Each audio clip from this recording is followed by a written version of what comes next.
You're watching Noir Street. I'm your host, Nero Wolfe. Every story hides a secret, and every shadow hides a clue. Tell us where in the world you're watching from. Subscribe, tap the like button, and join us as we drift into mystery. Chapter 1. The afternoon. Without sound, the chapel bells had never failed. Not in storm, not in mourning, not even in neglect. So when they fell silent that grey afternoon, the street noticed before the chapel did. Inside, Hollis' crew arrived impatient, powerful, and already unwelcome in ways. No one said aloud. Minutes later, he was found dead in the vestry, the silence wrapping the crime like cloth. No bells meant no witnesses, no distraction, no interruption. If you want my opinion, silence in New York is never natural. It is bought, bullied, or misunderstood. At 4:20 that afternoon, I was in the office on West 35th Street pretending to arrange invoices in a spirit of civic duty, which is a sentence no one who knows me would believe unless he had been struck on the head. Wolfe was upstairs in the plant rooms with the orchids, where he conducts his most faithful relationship, and Fritz was in the kitchen engaged in one of his campaigns for civilized nourishment. The house was proceeding according to schedule, which is how Wolfe likes life: exact, nourishing, and arranged by someone else. The telephone rang. I picked it up because if Wolfe is in the plant rooms and Fritz is constructing dinner, telephones become my moral burden. Office of Nero Wolfe, Archie Goodwin speaking, a woman's voice said. I must speak with Mr. Wolfe at once. That happens 6 times a week, and often enough from people who later prove unable to pay for postage. I asked, are you in danger, under indictment, or related to either? She did not like that. My name is Eleanor Vale. I am the secretary to the Reverend Paul Ennis at St. Jude's Chapel on West 58th Street. There has been a death that got a little of my attention. There are many, I said. Was this one inconvenient? It was murder that got the rest. Whose? Hollis' crew. The name meant something, not affection. Hollis' crew was one of those men who make newspapers feel useful and dinner companions feel underfunded. He had interests in construction, transport, civic committees, and according to rumor, anything else that could be turned into a ledger entry. He was rich in the muscular way, not the hereditary one. Men with his kind of money walk as if the pavement has been given instructions. I asked, where is Inspector Kramer? He has not yet arrived. The police have been called. Reverend Ennis asked whether Mr. Wolfe could come, or send someone. Mr. Crew came here to meet him privately. Now he is dead in the vestry, and the bells. She stopped. Yes, I said. The bells were silenced before he arrived. That had shape. I got up, crossed to the doorway, and aimed my voice at the ceiling. Wolfe. No answer. Orchids outrank homicide for the first 10 minutes. I tried again, louder. Wolfe, murder, chapel, and bells. That did it. A moment later I heard the measured descent from the front stairs. The tread of a man who believes haste is a concession to chaos. He came in wearing the expression he reserves for interruptions that might, if they prove sufficiently intelligent, justify themselves later. What? He said. I covered the mouthpiece. A woman from St. Jude's Chapel. Hollis' crew dead in the vestry. Bells silenced beforehand. Wolfe's eyelids lowered a fraction. In him that is curiosity, wearing a raincoat. Ask whether Crew was expected. I asked, Eleanor Vale said. Yes, Reverend Ennis had agreed to receive him at 4 o'clock. I relayed it. Wolfe said, ask why. I asked that too. She hesitated just enough to be interesting. Mr. Crew wished to discuss a donation. Wolfe made a small sound that meant either contempt or philosophy, usually both. Ask whether anyone else knew of the appointment. Again I asked. Again the slight pause. The Reverend myself, the verger perhaps, and Mr. Crew's office, presumably. Wolfe held out his hand for the telephone. I gave it to him because when he chooses to speak directly at the start of a case, there is nearly always some chance the caller will say something useful to the furniture of his mind. This is Nero Wolfe, he said. Speak precisely. He listened, said yes twice. No. Once then my assistant will come. He hung up and handed the receiver back as if it had behaved adequately. Well? I asked. You will go. That was my bold prediction. He ignored it. Hollis' crew arrived shortly after 4. He was shown to the rector's office, but said he preferred to wait in the vestry, because he disliked incense and wished air. 5 minutes later, the verger found him there on the floor, dead. No obvious wound. Eleanor Vale says the chapel bells, which sound the quarter, mechanically, and the hour by rope, had been rendered silent beginning shortly before 4. That makes a nice package. Number it makes a problem with edges. He moved toward his desk and lowered himself into the chair, as if establishing jurisdiction over the room again. Archie, go there at once. Learn who was present, who knew crew was coming, why the bells were silenced, and whether silence was the means or only the convenience. Also, if Kramer arrives before you leave, be civil enough to prevent his immediate collapse into error. That takes more talent than you admit I have, then fail gracefully. I got my hat and coat. Fritz appeared from the hall, carrying a tray with coffee for Wolfe, and one glance for me. You are leaving, he said. Yes. At this hour. Then the evening will deteriorate. That is often the city's plan. He looked at Wolfe. Dinner at 7:15, Wolfe said. Fritz gave a single tight nod, the nod of a man accepting tragedy under protest, and went away. I said, anything else? Yes, Hollis' crew was powerful. In a chapel, power goes either to beg, boast, or bargain. Find out which. That sent me out into the grey. St. Jude's Chapel sat on West 58th, between a florist with ambitions and a brownstone dentist with none. It was narrow, stone-faced, and older than its block had any right to be. The kind of place that survives not by grandeur, but by stubbornness. A small crowd had already formed at the curb because New York can smell importance even through rain. The police had not yet established enough official inconvenience to scatter them. Inside, the air held wax, damp wool, old wood, and a thread of extinguished incense. The nave was dim under the weather. A few votive candles burned near a side altar with the patience of things used to grief. The silence was wrong. Even without knowing about the bells, you could feel it. Churches are supposed to contain quiet the way a lung contains breath. This place had been emptied of it by design. The soundlessness was too exact, as if someone had erased an expected noise and left a clean scar. A woman in a dark blue suit came toward me from the chancel rail. Early 40s perhaps, composed in the efficient way, with a plain face improved by intelligence. Mr. Goodwin. Yes, Miss Vale. Mrs. Vale, she said, widowed. That was selfish of me. She let it pass because dead men in vestries outrank social grammar. This way. She led me along the side aisle and through a short passage into the vestry corridor. There was the usual small chapel confusion in the air now, 2 altar boys whispering too hard, a housekeeper trying not to look, one uniformed patrolman stationed where he could interfere with comfort, but not yet with facts. The vestry itself was medium, sized, square, and neat until death had rearranged it. There were cupboards for vestments, a long oak table, a stand mirror, 2 chairs, and one window overlooking a narrow paved yard.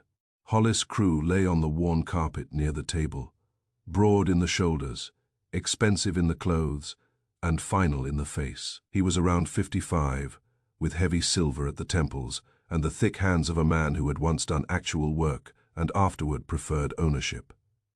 His hat lay under a chair. One cuff was turned back slightly. The body was on its side, not dramatically sprawled, just folded wrong. A doctor, I did not know, was crouched near him with the stale patience of a man who had already answered too many questions badly asked. I said, "Who are you?" He stood. Dr. Marcus Bell, parishioner. I was called from my office next door. Cause, since I was better dressed than a patrolman and less red than Kramer, I won. Not certain, he said, but likely poison, or a sudden cardiac collapse induced by something rapid. There is frothing at the mouth, rigidity beginning, and no sign of violence sufficient to account for death. I looked. He was right. Not much froth, but enough. The face had the shocked tension of a man whose body had betrayed him publicly and without warning. "Anything in hand?" I asked. "Number," anything swallowed. He frowned. There was a small silver cup on the table, empty. "I have not touched it." I looked. The cup was there, no church chalice, just a little-handled vessel, polished and innocent, looking. Beside it lay a folded card and a pair of dark leather gloves. That gave me 3 things to postpone.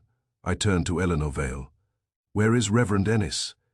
"In his office. Inspector Kramer arrived 2 minutes ago and is with him." Good, it would have been lonely otherwise. I stepped out into the corridor and nearly collided with Kramer coming in. He stopped as if he had met a tax increase. "What are you doing here?" Wolfe sent his regrets and me. His face thickened. A man dies in a chapel and Wolfe stays in his chair. That's where he does his best surviving. He grunted, which in Kramer can mean several things from contempt to constipation. "Stay out of the way." "Impossible. But I'll bend where I can." He jabbed a thumb toward the room. "Crew's dead, bells cut off, and the priest says he never even saw him arrive. If this turns into a holy miracle, I'll arrest the congregation. That will help attendance." He moved past me in a weather system of annoyance. Reverend Paul Ennis was in a small office off the sacristy, seated stiffly behind a desk that had never expected homicide. He was around 60, thin, grey-haired, and worn in the decent places. There are priests who look like diplomats in collars and priests who look like they have spent too much time helping other people bury the hard parts. Ennis was the second kind, he said. "Mr. Goodwin." "Yes. I asked for Mr. Wolfe. He asked for me."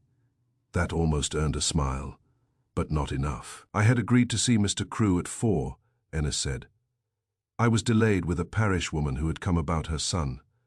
Mrs. Vale showed Mr. Crewe into the side passage and told him I would join him in a moment. Then Thomas found him. "Thomas, the verger, Thomas Bell, not Dr. Bell. No relation." He pressed a hand to the desk blotter, steadying himself. Mr. Crewe had written asking for a private interview, about the donation. Ennis's eyes came up. "Mrs. Vale told you that?" "She did. It was partly true. That is my least favorite fraction, the rest." He took a breath. "Mr. Crewe intended to offer a gift to the chapel for restoration, but he also wished to discuss certain records." "Whose records?" "The chapel's old memorial registers, burials, marriages, baptisms, endowment entries. The place has existed a long time, Mr. Goodwin. Wealth leaves paper behind when it is feeling sentimental." That sounded less like faith and more like trouble with index cards. Why would Hollis Crewe care? I do not know precisely. He hinted that a discrepancy existed in a family matter. He wished to inspect something in confidence. His own family, he did not say. "That's a nuisance. Keep going," he told it neatly. Crewe had telephoned that morning. Urgent, private, not to be delayed. Ennis had agreed to 4 o'clock. At 10 to 4, Eleanor Vale noticed the quarter. Her chapel mechanism had not sounded. The chapel bell system, small but old, was partly automatic for the quarter, Haar strike, and partly manual for the larger bell rope at the hour. Thomas the verger went up to the bell chamber by the narrow stairs and found the clapper mechanism wedged and the rope below looped fast, so it could not be pulled. He was removing the obstruction when Hollis Crewe arrived. Because Ennis was occupied and Crewe unwilling to wait in the rector's office, he was shown toward the vestry passage. A few minutes later, Thomas came down and found him dead. "Who else was here?" I asked. "Mrs. Vale, Thomas." Dr. Bell arrived after Mrs. Cormack. The housekeeper, 2 choir boys rehearsing in the lower room, and myself. No visitors. 1 woman leaving as Mr. Crewe arrived, a parish widow. No one connected to Crewe?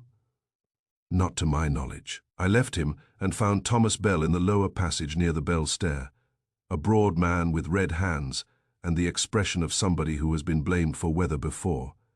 He wore an old black coat and smelled of dust, rope hemp, and honest labor.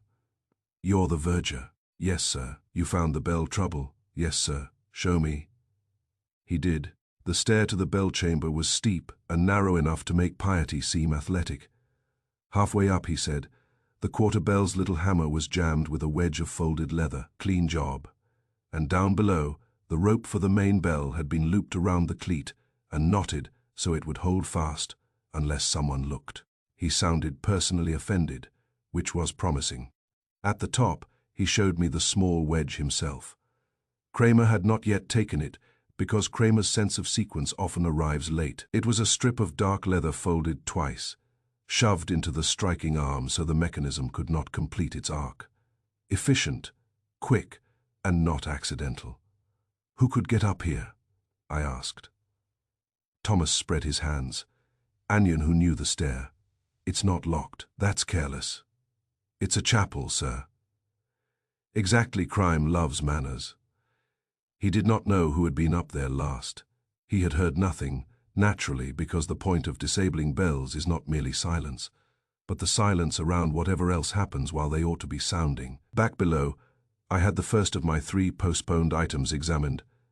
The card beside Crewe's gloves was plain cream stock, folded once. On the outside, in ink, 2 words. For Ennis, inside, nothing. That was too neat. Men do not bring blank cards to private chapel conferences, unless they have either changed their mind or lost the page that mattered. The silver cup interested me more. It held a faint wet trace, and a smell I could not at first place because churches keep too many innocent odors close at hand. I brought it near the window. Not wine, not spirits. Something bitter under sweetness, medicinal maybe, a tonic, herbal nonsense. Hollis Crewe did not strike me as a man who trusted herbs unless they controlled voting blocks. Kramer finally came in behind me. Don't touch that. I haven't. I'm admiring church silver. He took one look at the cup, then at the blank card. What's the idea? The card says he came prepared to leave something for Ennis. It says he came with stationery. Yes, that too. He sent the cup away with a technician and the leather wedge with another. Then turned back to me. Crewe's office says he left at 3:30 with a folder and no escort. His driver dropped him at the curb and waited. Says Crewe told him to be ready in 15 minutes. That's confidence. Yeah. Kramer's eyes narrowed. And a witness across the street says the bells never sounded 4 o'clock. Number they had been shut up first. He jabbed a finger toward me. Wolfe better have something better than architecture and silence. He asked for sequence. Tell him sequence can bite me. That's not the exact wording I'll use. Before I left, I spoke once more to Eleanor Vale. Mrs. Vale, Hollis Crewe came here urgent, private, carrying a folder, intending a 15-minute stop. Was he frightened? She considered it. Number annoyed, impatient, but not frightened. Was anyone else? Her eyes shifted once toward the corridor where Ennis had gone back to his office. The Reverend was. That one I pocketed. I got back to the brownstone at 6:20, damp in the shoulders and improved in the facts. Wolfe was in the office where I had left him, though by then he had changed from waiting to readiness, which in him means only that the eyes have come half open and the beer is within reach. Well, he said. I gave it to him from the top. Hollis Crewe powerful and impatient. Private appointment at 4 with Reverend Ennis. Ostensible subject donation. Actual subject old chapel records touching some family discrepancy. Chapel bells disabled just before the hour-quarter mechanism jammed with folded leather. Main rope looped fast. Crewe shown toward vestry to wait. Found dead minutes later. Doctor suspects poison. No violent marks. Small silver cup near the body with residue and bitter odor. Blank folded card marked for Ennis. Driver waiting outside for a 15-minute stop. Reverend Ennis worried before Crewe arrived. Eleanor Vale noticed that worry. Thomas the Verger discovered the bell sabotage. No locked access to the bell stair, and Ennis never got to see Crewe alive after arrival. Wolfe listened with his eyes shut, which never means sleep and often means danger to somebody else. When I finished, he opened one eye. The bells. Yes, they were not silenced merely to prevent noise, they were silenced to create certainty. I frowned. For whom? For the killer. Bells divide time publicly. If one expects the quarter and the hour, one unconsciously arranges action by them. Remove them, and only the prepared person knows where in time he stands. That was good. I disliked it at once. You think the silence told the killer more than it hid from witnesses? Possibly. He opened the other eye. Also, the blank card is offensive. Crew either brought a message and removed it, or intended to receive one and left the shell as signal. Men like Hollis Crew do not carry empty paper to chapels out of piety. And Ennis, frightened before the death. That is useful. It means Hollis Crew came not merely to donate, but to compel. Tomorrow you will learn what family discrepancy required chapel registers, and why a man of Crew's type preferred privacy in a vestry instead of lawyers in an office. I got up because Fritz had begun making disapproving noises in the dining room, and that means dinner will be served whether homicide has earned it or not. At the doorway Wolfe said, "Archie." Yes, if a church is made silent by force, one should ask not only who wished to kill, but who wished not to hear the time. That stayed with me through dinner, which was duck with apples and a potato arrangement that improved my faith in Europe. Later, upstairs, standing at my window with the wet street below making its usual arrangements with headlights and rain, I thought about St. Jude's and the bells that had not sounded. In New York, people notice bells only when they stop. And Hollis Crew, who had expected 15 minutes, had died in a silence made ready for him. Chapter 2, The Bell That Didn't Answer. If you spend enough time around churches, you learn that silence comes in kinds. There is the decent kind, the one that settles after prayer or grief and lets people keep their dignity. There is the sleepy kind, which belongs to empty pews on a weekday afternoon. And there is the wrong kind, the kind that sits in the air with its hat on and waits for somebody to lie. St. Jude's had the wrong kind. I got there again at 9:15 with a notebook in my pocket and a cold drizzle trying to work its way down my collar. The stone steps were wet. The brass on the door had lost its evening nobility, and the little chapel looked less tragic by daylight and more suspicious. That is one advantage daylight has over sentiment. It makes arrangements look like arrangements. Kramer was not there yet. That improved the acoustics. Mrs. Vale admitted me with the composure of a woman who had slept badly and intended to make that somebody else's fault if given a fair opening. She said, "The reverend is in the records room." Good, I want the chapel before it starts defending itself. She did not smile. Churches rarely do that before 10. The nave was empty, without mourners, police, or candles trying to improve the mood. It looked small and stubborn. The organ stood shut. The pews ran in narrow ranks. The side altar lamps made 2 red points in the dimness. And above it all was the bell rope, descending by the side passage in a pale loop that looked harmless enough to trust with children and centuries. I went to it first. Thomas Bell, the verger, had untied the rope after the police took their look, but he had left it as found otherwise, which was thoughtful of him and not at all thoughtful of the man who pays him, since priests generally dislike relics of sabotage hanging about before morning coffee. The rope itself was ordinary chapel rope, worn where hands had used it honestly. The cleat on the wall showed fresh pressure on one side where the loop had been hauled tight. Not frayed, not snapped, not failed, fixed, that mattered. I gave it a small pull. Nothing happened. Not nothing in the mechanical sense. There was resistance above, a faint answering weight, and then the ordinary recoil of a system that should have translated effort into sound. But no sound came down, and no sound came back. No murmur from a muted bell, no deadened iron complaint. Just the rope returning to place as if it had performed its duty privately and considered that enough. That was wrong in a new way. I looked up toward the ceiling opening where the rope went through and said aloud, because sometimes facts enjoy hearing themselves introduced, "You were pulled." A voice behind me said, "This morning, you would have had an answer." I turned. She was standing at the side aisle. Entrance, 20, perhaps, slim, dark-haired, and carrying a bucket of polishing cloths that did not belong in any dramatic scene. Her face was narrow and steady, the kind of face that becomes handsome after you stop expecting it to apologize for plainness. She had her father's red work, hands but not his heaviness, only the same economy, the same habit of letting silence do work before speech, only the same economy, the same habit of letting silence do work before speech. "You're Leah Dunn," I said. She nodded. "My father told me Mr. Wolfe's man might come.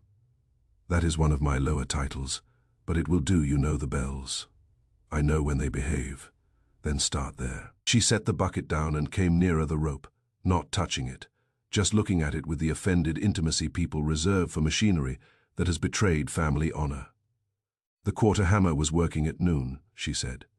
"I know because I heard it while I was laying out hymn sheets in the lower room, and the main bell answered at 1, because Father Ward had old Mr. Kessler's funeral and wanted the full hour rung before the service."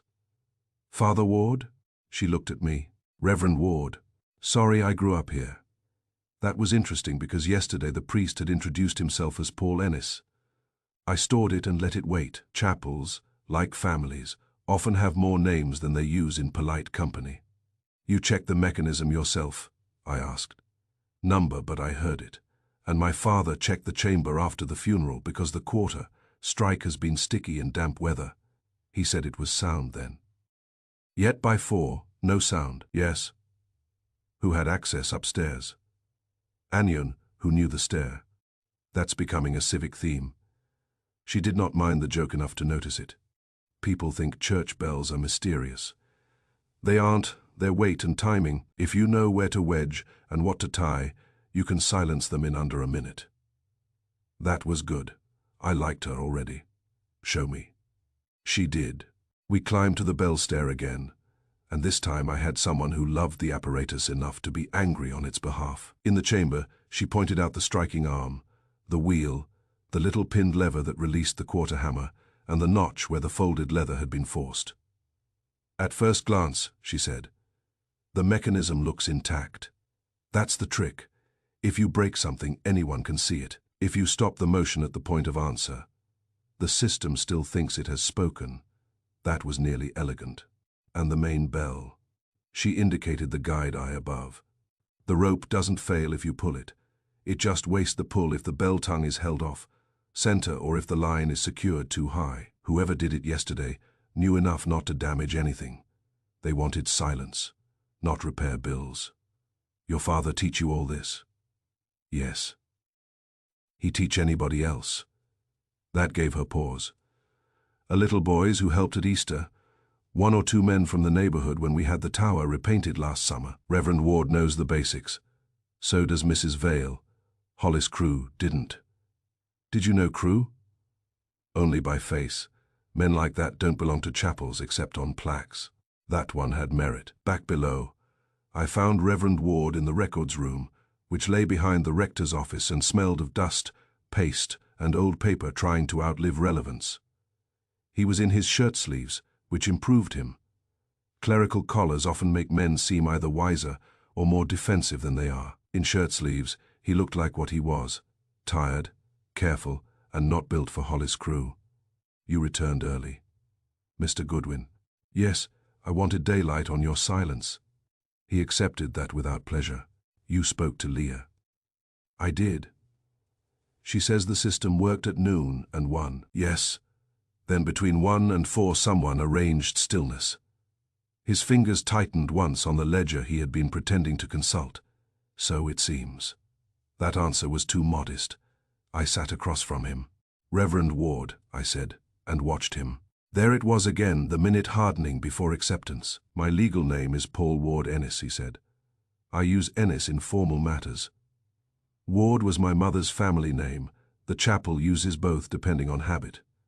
That is untidy." "Yes. So is murder. Why did Hollis Crew want your old records?" He did not answer at once. Men who serve churches often develop a reverence for pauses. Some of them even deserve it. This one was buying courage. "At 3 days ago," he said, "Mr. Crew sent a letter asking whether St. Jude's retained memorial subscription books from the 18 ninities, and a private register of benefactors not entered in the diocesan records. You told him. I told him such books existed. Why would you do that? Because it was true. That is becoming expensive for you. Mr. Crewe said he believed a burial endowment had been established under an assumed name and later absorbed into another family's memorial fund. He implied fraud, old fraud, respectable fraud. Whose family? He did not say, but he mentioned the name Vale. That widened the room. Adrian Vale. Yes. Yesterday he told me he was host in everything but ownership. That is not inaccurate. And you were frightened before Crewe arrived. He met my eyes then. And because there is no use lying to a man who has just announced your fear like a weather report, he did not try. Yes, he said. Mr. Crewe's tone suggested exposure, not inquiry. He had a way of entering places as if he intended to leave them arranged to his taste. This chapel has survived poorer men and less scrupulous ones, Mr. Goodwin, but very few who combined both qualities successfully. That was good too. Did Adrian Vale know Crewe was coming? I do not know. That's thin. It is what I have. No, I said. It is what you permit. He flinched slightly. Then he said, I telephoned Adrian yesterday morning. The records touched his family's memorial transactions. I thought he ought to be told that Mr. Crewe wished to inspect them. There it was. You invited him into the weather. I warned him. That depends who was carrying the umbrella. Before he could answer, Eleanor Vale entered without knocking, which told me the chapel had run out of ceremony for the day. She said, Inspector Kramer is here. Good, I said. The bells can fail a second time. Kramer arrived carrying two things, rain on his shoulders and news in his face. Crewe's office searched his car, he said. The folder he left with is missing. That would have saved time, I said. Also, the lab says residue in the silver cup was chloral hydrate with a bitter tincture, heavy dose. Enough to stun, maybe worse depending on the man. Wolfe would like that less than poison because it complicates sequence. I liked it immediately for the same reason. Not instant then, I said. Number fast. Maybe, if taken concentrated. Bell says it could confuse him, weaken him, drop him. Then if he fell wrong or had help, finished. Kramer looked from me to Ward. Now, tell it again, everybody. Ward started. I let him, but my mind had moved back to the rope. Leah Dunn had been right. The bell had not failed. It had been answered into silence. The pull was there. The mechanism at first glance was there. The sound alone had been denied. That is not accident. That is intention dressed as maintenance. And Hollis Crewe, arriving in a chapel where time should have spoken publicly, had instead stepped into a private arrangement. A silent bell is a liar's accomplice. It tells everybody present that the ordinary world has paused, and that the next thing may happen unwitnessed. Mercer might have marked it as failure. E marked it as a decision. Chapter 3. The patron who owned too much by 11 the next morning. I had learned 3 things about churches and patrons. First, a church will remember a donor longer than it remembers a sermon. Second, donors know it. Third, once a man has paid for enough stone, brass, and stained glass, he begins to imagine he has financed obedience too. Hollis Crewe had not merely contributed to St. Jude's, he had installed himself in it, quietly and with receipts. Wolfe was in the office when I started out, seated, broad and exact, with a beer at his elbow, and a glance at me that meant he had already arranged my morning without the burden of informing me sooner. Archie, he said, you will discover how much of the chapel Hollis Crewe believed he owned, how much he did own, and who profited by the distinction. That has a social flavor. It has a financial one, which is usually worse. Also learn whether his philanthropy was clean, coerced, or merely advertised. Men who give to churches often expect either immortality or keys. I'll check the keys first. He grunted. And Archie. Yes. If Adrian Vale begins speaking of duty, interrupt him. Duty is often the perfume applied to theft. That sent me out with a notebook and a healthy disrespect for piety, underwritten by real estate. St. Jude's looked smaller in the daylight and more expensive in memory. There are buildings like that. They live half on stone and half on what rich men have said about restoring them. Inside, the quiet had changed since yesterday. It was no longer the wrong kind, it was the after kind. The sort that settles once police have gone through drawers and left everything more innocent, looking than it has any right to be. Mrs. Vale received me in the little office off the chapel hall, where she kept ledgers, correspondence, and, I suspected, her opinion of half the parish under alphabetical control. "You are early again," she said. "That is one of my flaws." "You wish the records?" "Yes, and anything Mr. Crewe touched without divine permission."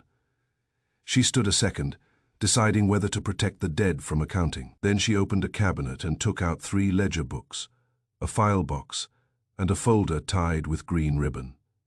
"This is not all of it," she said, "but it is enough to explain why Mr. Crewe's generosity made people speak in smaller voices." I sat at the table and opened the first ledger. "If you want to see how power acquires vestments, do not read speeches. Read donation schedules." Hollis Crewe's name began appearing in the chapel books 12 years earlier, first in respectable amounts for roof repairs, then in larger ones for stone cleaning, organ restoration, heating replacement, and what was listed as grounds adjustment. The phrase interested me because it had the oily vagueness of work. No one intends to describe to grandchildren. "How often did he give?" I asked. "Whenever the chapel needed something," Mrs. Vale said. "No," I told her. "Whenever the chapel could be made to need something." She did not like that, because it was near the truth, and near truth is the most tiring kind. The second ledger improved the picture. Gifts from Crewe charitable entities, pledges through holding companies, payment to a construction subsidiary for repairs authorized by a preservation board chaired, naturally, by one of Crewe's associates, stonework inspected by one engineer, re-inspected by another, both on related retainers, small sums to the chapel, larger sums passing around it with an air of civic benefit. I looked up. "He paid for the roof and billed the weather." Mrs. Vale's mouth tightened. "Mr. Crewe made things possible. He also made them profitable." She said nothing. That is one of the advantages of figures. People lie around them, but not usually through them. I worked through invoices, permits, correspondence. 2 renovation deals stood out. One concerned a strip of rear land between St. Jude's Yard and the adjoining Row property. Another involved rights of access during stone restoration. In both cases, Crewe funded entities had advanced money, secured temporary control, and afterward retained certain easements that had somehow never found their way back to the chapel cleanly. Generosity on paper, pressure in practice. Adrian Vale arrived while I was still in the second folder. He moved like a man entering his own concern and finding me there offensively comfortable. "Mr. Goodwin, Mr. Vale, you are examining private chapel records. Yes, they improve with handling. They are not theatrical props. That's good because I dislike amateurs." He came farther in, looked at the ledgers, and gave a faint sigh that suggested he had been living in a room full of mistakes and was just now deciding which one to blame first. "What exactly are you looking for?" The point where donation turned into leverage. His face changed. "Not much, just enough. You people do enjoy ugly words. We enjoy accurate ones."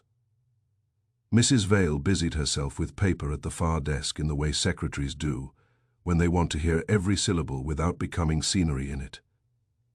I asked Vale, how long had Crewe been involved here? 12 years perhaps at first through preservation efforts, later more directly. Meaning, he had an interest in the chapel's continued existence. Architectural. Val gave me a patient look, usually reserved for backward nephews. St. Jude's occupies expensive ground in a district where expensive ground attracts theories. Mr. Crewe helped preserve it and acquired things along the way. He acquired obligations. That's one word. His hands rested very still on the back of a chair. Men do that when they are either calm or practicing. Mr. Goodwin, old institutions survive because someone pays when sentiment runs short. Hollis Crewe paid. And then he expected competence. That is another word. This time he almost smiled, but there was no joy in it. You think in criminal shapes because of your profession. Not every hard arrangement is theft. Some are worship. That one landed. He said, the rear access issue was practical. The chapel needed scaffolding. The adjoining strip had disputed title going back to the 1890s. Crewe's attorneys cleared it. For themselves, for use, for permanent use. His jaw shifted. Things become permanent in New York when no one has the money to argue. There it was, stated with enough fatigue to be honest. Did Reverend Ward argue? Not effectively. Did you? I advised. That sounds cheap. His eyes hardened. This chapel would have shut its doors 5 years ago without Hollis Crewe. Heating, roofing, masonry, taxes, labor, diocesan politics, all of it costs money. Crewe understood that. He also understood that gratitude is unreliable without structure. I wrote that down because when a man defending a dead patron produces a line like that, he deserves the permanent company of ink gratitude, I said, with structure. Yes. Control with hymnals, he left me with that. By noon I had enough paper to make Wolfe almost pleasant. Before taking it back, I wanted the people who had lived under it. Thomas Bell was in the yard trying to look as if bell ropes had not been dragged into homicide. He had a hammer in one hand, and the expression of a man who preferred metal to conversation. Hollis Crewe paid your wages. He paid everybody some years. That comfort you? Why not? He considered the chapel wall. Money that comes with eyes on it never comforts. That's good, explain. He gave for repairs, then came to inspect, gave for stone, came to approve, gave for the bell chamber stairs, wanted a key to the side gate, asked who opened, who closed, who stayed late, who used the records room. A donor ought to give and go pray, if he must stay. Mr. Crewe gave and stayed to count. That make you uncomfortable? Thomas looked at me as if I had asked whether wet boots inconvenience a man in bed. Yes, did he ever threaten? Not straight. Men like that don't threaten. They imply payroll. That matched the figures too well to ignore. Mrs. Cormack, the housekeeper, gave me the domestic version while folding altar linen with moral disapproval, so concentrated it could have removed stains unaided. He was civil, she said, which is worse sometimes. The sort of civil that makes you check what you've done wrong, though you haven't yet done it. He ordered people. He suggested in a voice that meant tomorrow. Everybody speak politely to him. Everybody spoke carefully. That one also went into the book. Leah Dunn was more direct. He liked the place, she said. Not as a chapel, as a thing that had survived and therefore deserved managing. By him. Yes. Did he ever come to the bell chamber?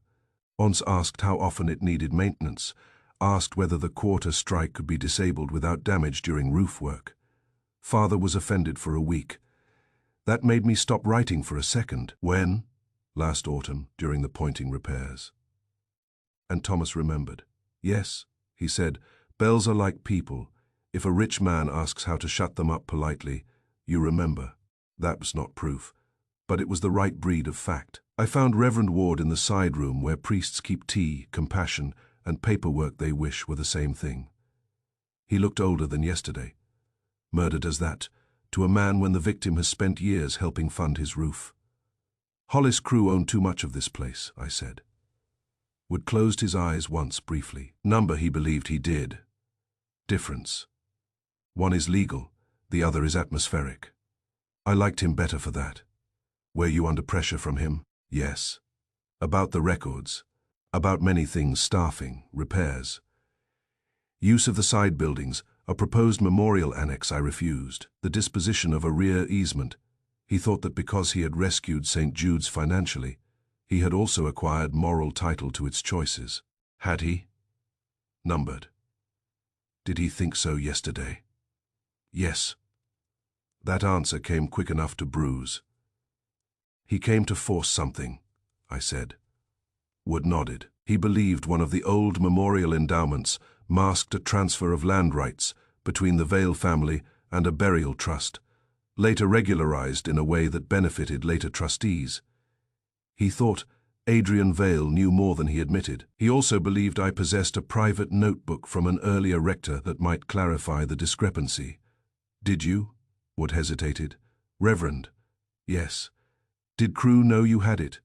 He knew I was trying to find it. Did you find it? Yesterday morning. That improved the room and worsened everybody in it. Where is it now? His face thinned. Gone. I stared at him. Gone before or after the murder? I do not know. That was too much for my patience. You had a private historical notebook concerning old land and memorial transactions. Hollis Crew came pressing to see records touching the Vale name. Then he died, and the notebook is gone. Reverend, if this goes on, I may become religious purely for the right to blaspheme. He flushed, which meant he still deserved his collar in some moral province. I intended to show Mr. Crew only extracts, he said. The notebook included personal remarks by the rector, family complications, illegitimacies, private settlements, matters not for public scandal. And now it has vanished from the locked cabinet in my office. Who had access? He gave me the names, and not one of them improved my disposition. Himself, Eleanor Vale, occasionally Adrian Vale when assisting with memorial inquiries, and Thomas Bell for practical reasons involving old boxes during restoration. Hollis Crew had not had formal access. Men like Crew usually disliked the word formal. I took the whole bundle back to West 35th, with the city wet and loud around me, and a sense that St. Jude's was less a chapel than a ledger in stone. Wolfe heard me out in the office, while Fritz moved through the hall beyond, like a reproach wearing shoes. I laid it all before him, 12 years of patronage. Donation schedules leading to repair contracts, leading to land easements, leading to lingering control, rear strip disputes, preservation deals through Crew, linked companies, staff speaking politely, but never comfortably, Thomas Bell's memory of Crew, asking last autumn how the Bell system might be silenced without damage. Reverend Ward admitting pressure over old records and a missing private notebook, found the morning of the murder and gone by afternoon. When I finished, Wolfe opened his eyes. Hollis Crew, he said, did not fund the chapel, he acquired it by installments. That's my impression. Yes, and when power builds quietly, as your phrase would have it, it nearly always leaves two residues, resentment and paper. I brought both. He nodded. Good. The paper tells us Crew used generosity as a mortgage on independence. The resentment tells us many people might wish him dead. Neither yet tells us who arranged the silence or administered the chloral. I sat. You think the two are separate. I think nothing of use until I must. But note this, a man who owns too much expects compliance. Such men grow careless in private appointments, especially where the other party has accepted favors. Hollis Crew entered that chapel believing himself among obligations. That may have been his final error. I considered the missing notebook. If the old rector's book concerned land transfers and family irregularities tied to the Vale name, Crew's interest was either blackmail or leverage, or correction, Wolfe said. Do you believe that? Number that saved time. He took up the beer, inspected it, and put it down untasted. Tomorrow you will learn the precise nature of the Vale connection, what Hollis Crew thought he had found, and why Reverend Ward feared exposure more than accusation. Also learn whether Crew had enemies bold enough to strike inside a chapel. I got up. At the door, Wolfe said. Archie. Yes. Power that is exercised quietly is often mistaken for benevolence by those not standing beneath it. Ask the people beneath it. Hollis Crew had paid for stone, heat, stairs, bells, and repairs, on paper that looks like generosity. In practice, it had bought him voices lowered at his approach, records opened at his pressure, and a chapel half, afraid to decide things without him. Mercer might have called it patronage. I called it ownership with church polish. And when ownership grows by degrees, somebody always reaches the day he cannot remember where influence ends and trespass begins. Hollis Crew had reached it.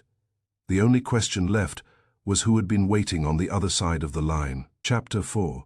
The daughter of the bellkeeper. By noon the rain had gone from honest drizzle to that thin grey indecision New York practices when it wants the pavements damp without accepting responsibility for weather. I had been out since morning on Wolfe's errands and was back again at St. Jude's with the feeling that the chapel had begun holding something back, not out of malice, but out of habit. Old places do that. They keep quiet, because they have outlived enough noise to distrust all of it equally. Wolfe had sent me with only one clear instruction, which in him is a sign not of simplicity but of confidence. Archie, find the girl. Leah Dunn. Yes. That sounds too easy. Number, it sounds correct.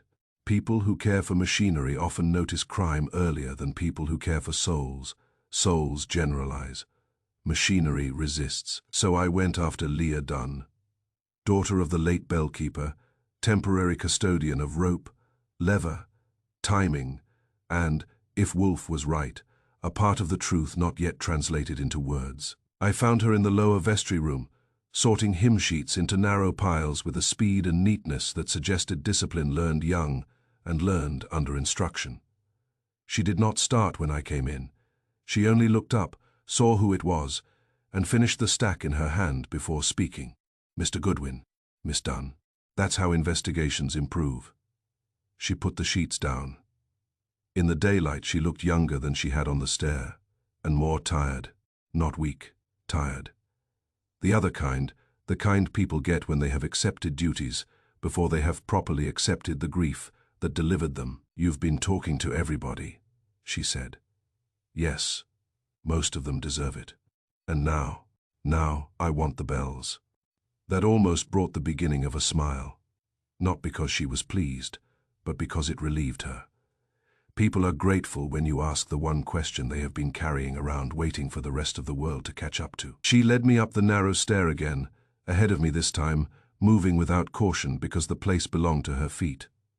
The tower chamber was colder than the rest of the chapel and carried the old mixed smell of dust, rope fiber, damp wood, and iron that has done its work long enough to believe in its own permanence. The bell itself hung broad and dark above us, with the smaller quarter strike assembly offset to one side. Light came through the high slits in the tower wall in thin grey bars that made the dust seem organized.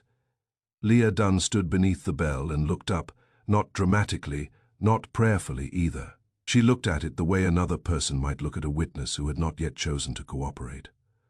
Well, I asked. She touched the rope lightly. They could not simply fail. I gathered that. The quarter, strike doesn't stop, because of damp unless it has been neglected for months. It was checked yesterday morning.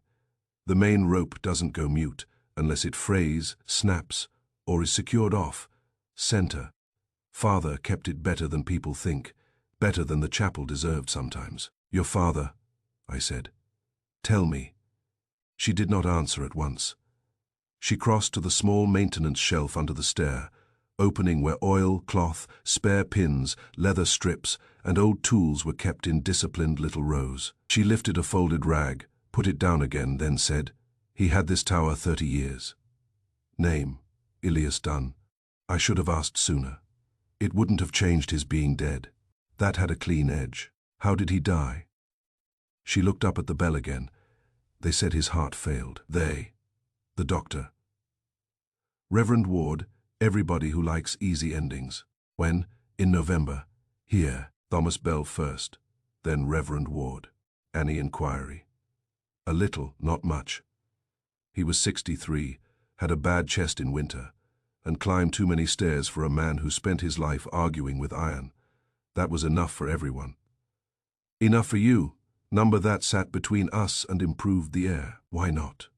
She hesitated, which meant she was choosing whether to protect the dead from official stupidity or official stupidity from me. I waited because when a person is deciding whether to trust you with grief, interruptions are usually a form of theft. At first, she said, I thought it was because he had gone so fast. He was alive at supper, then dead on the stair before 9. That can happen. I know that. But after what? After I took over. That interested me more than if she had cried. You took over quietly, I said. Yes. Why quietly? Because bells still need tending after funerals. That was good enough to keep in a locked compartment, she went on. The week after Father died, I checked the chamber the way he had taught me. Timing arm, clapper seat, wheel teeth, rope guide, all of it. There were marks here. She touched the bracket near the quarter mechanism. Not age marks. Fresh wear. Scored metal, as if someone had jammed and removed something twice. Not once. I looked where she pointed. There were indeed fine scratches on the metal lip, just below the lever arm. The kind of marks you might miss unless you had spent years learning what the surface ought to look like, when only time and honest use had touched it. You showed anyone, Thomas? And, he said, Father may have used a wedge himself in testing. Would he? Number that came instant and flat. Why not? Because Father said bells are not organs. You do not test them by pretending to wound them. That told me more about Elias Dunn than a memorial plaque could have managed with marble and lies. So someone interfered with the mechanism before yesterday, I said. Yes.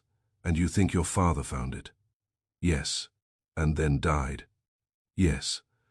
There is a point in many cases where coincidence starts looking like a drunk relative at a respectable dinner. It is still possible, but it has begun embarrassing the furniture, he asked. Why didn't you make noise about it? She looked at me with plain surprise, as if the question itself came from a man who had never needed to keep a roof over anything. To whom? That's fair. Try again. Why not to the police? Her mouth moved. Police came. They saw a dead bellkeeper on a stair and heard heart. They were satisfied. There was no blood, no missing money, no broken lock, no fashionable corpse. My father did not rank as a mystery. That, unfortunately, was New York in a sentence. And you? I said. You just took the bells. Yes? Because someone had to, and because if there was an answer, it would be here. She looked again, not at me, not at the room below, but above toward the bell itself and the timber frame and the joints of rope and weight and iron that made the place alive when it chose to speak. It occurred to me then that I had spent too much time questioning faces. Leah Dunn had not. She had been watching the tower. As if the truth isn't in the room, I said, but hanging above it. Her eyes came back to mine at once, and there was the first full sign that I had reached her properly. Yes, she said, exactly. I moved closer to the mechanism. Show me everything. So she did. What I got was a lesson, not merely in bells but in character. Elias Dunn had taught her all of it. How the quarter assembly released. How moisture swelled the wood frame and changed tolerance by hair widths. How leather could be used honestly to soften metal contact during repair and dishonestly to mute it. How the main bell rope answered differently when the tongue hung true and when it was held off its rest by a clever line above sight. She knew every inch of the apparatus, the way some people know family arguments, from repetition, inheritance, and the certainty that neglect will cost more later. At one point she climbed the side braces halfway up with a speed that made me dislike heights on principle and pointed to a crosspiece above the bell yoke. There, she said. See the polish on the wood. I did, a narrow, brighter band against the older, dull grain. Rope burned. Recent, not from the main pull, from a secondary loop. Something passed over that beam recently and under tension. To hold the tongue off, center. Yes, or steady it from answering fully. That was there yesterday. Yes, fainter now because Thomas handled the line after the police looked. Was it there in November? She came back down and stood with both feet on the boards before answering. I think so, she said. Not the same mark exactly, but the same place. Father noticed it. I know because he said one thing at supper. What? She looked toward the slit window, he said. Some fool has been teaching silence manners. That one I wrote down immediately because some sentences deserve witness. He said that the evening he died. Yes, did he explain? Number Father explained machinery, people he left to their own disgrace. That was another one worth keeping. I asked about Hollis' crew. She shrugged once. He came up here in October. That widened the line enough to hurt. With your father? Yes. Crew asked questions. What kind? Whether the bell could be rung without the street hearing clearly in heavy weather, whether maintenance could suspend the quarter, strike, whether the rope line ran direct or could be redirected during repairs, father answered, as little as manners allowed. Why would Crew ask? He said something about restoration planning. You believed him. Number did your father. Number that put Hollis Crew in the tower twice too often for my comfort. Who else knew this? No one, or no one who asked me. There was a knock below in the stair passage, then Thomas Bell's voice carrying up. Leah, she leaned toward the opening. Yes, Inspector's here again. She looked at me. That means the day is going to worsen. It often does that around noon. Before we went down, I asked one more. Miss Dunn, did your father fear Hollis Crew? She thought about it seriously. No, she said at last.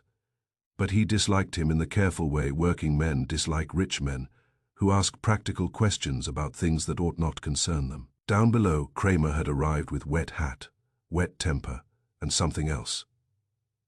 The narrow attention he gets when facts have begun kicking at his boots hard enough to demand notice.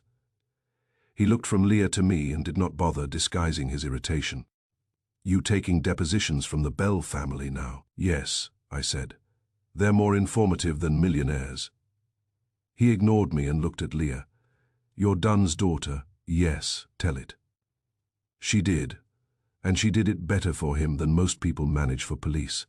She told him the system had worked at noon and won, that the interference yesterday was deliberate and technically competent, that there were older marks suggesting previous tampering, that her father had found or suspected interference months earlier, that Hollis Crew himself had asked too many practical questions about muting bells during the restoration period. Kramer's face arranged itself around fresh anger.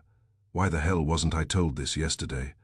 Leah said, without insolence and therefore more effectively, you did not ask about my father. That shut him up for 3 useful seconds. He turned to me. Wolfe gets this. Yes. Today, yes, he grunted. Then took Leah downstairs to repeat it for Stebbins and official paper. I let him because some facts sound better once and worse every time afterward, and I preferred Wolfe get the first good version from me. I left Jude's just after 1:30 and got back to West 35th, with the city noisy again, which only made the chapel's arranged silence more offensive. By comparison, Wolfe was where the world had left him, in the office, upright and disapproving of everything, except logic. Fritz had put lunch into him, and therefore improved his judgment of mankind by perhaps 1%. Well, he said. I gave him Leah Dunn from the top, daughter of Elias Dunn, bellkeeper for 30 years, now tending the tower herself since his death in November. Official cause, heart failure, on the stair, while answering a sticking quarter hammer. Leah dissatisfied, fresh old marks on the bell mechanism suggesting prior tampering. Rope burn on the beam above consistent with a secondary loop used to hold the bell tongue off true. Hollis Crew in the tower in October, asking practical questions about muting bells without damage. Elias Dunn remarking the evening of his death, some fool has been teaching silence manners. Leah watching the tower, not the people because she thinks the truth is in the mechanism and not the room below. When I finished, Wolfe had his eyes shut. That, he said, is intelligent. I'll tell her you approve, she'll be overcome. Bipfoo. The dead father matters if Elias Dunn discovered prior interference and died shortly thereafter. His death must be reconsidered. Also, Hollis Crew's questions in October are intolerable. That was my reaction. Yes, Crew either planned to use chapel silence himself, discovered that others had done so, or sought knowledge for leverage. In any event, he entered dangerous territory while believing himself safe. I sat down. Leah thinks the truth hangs above the room.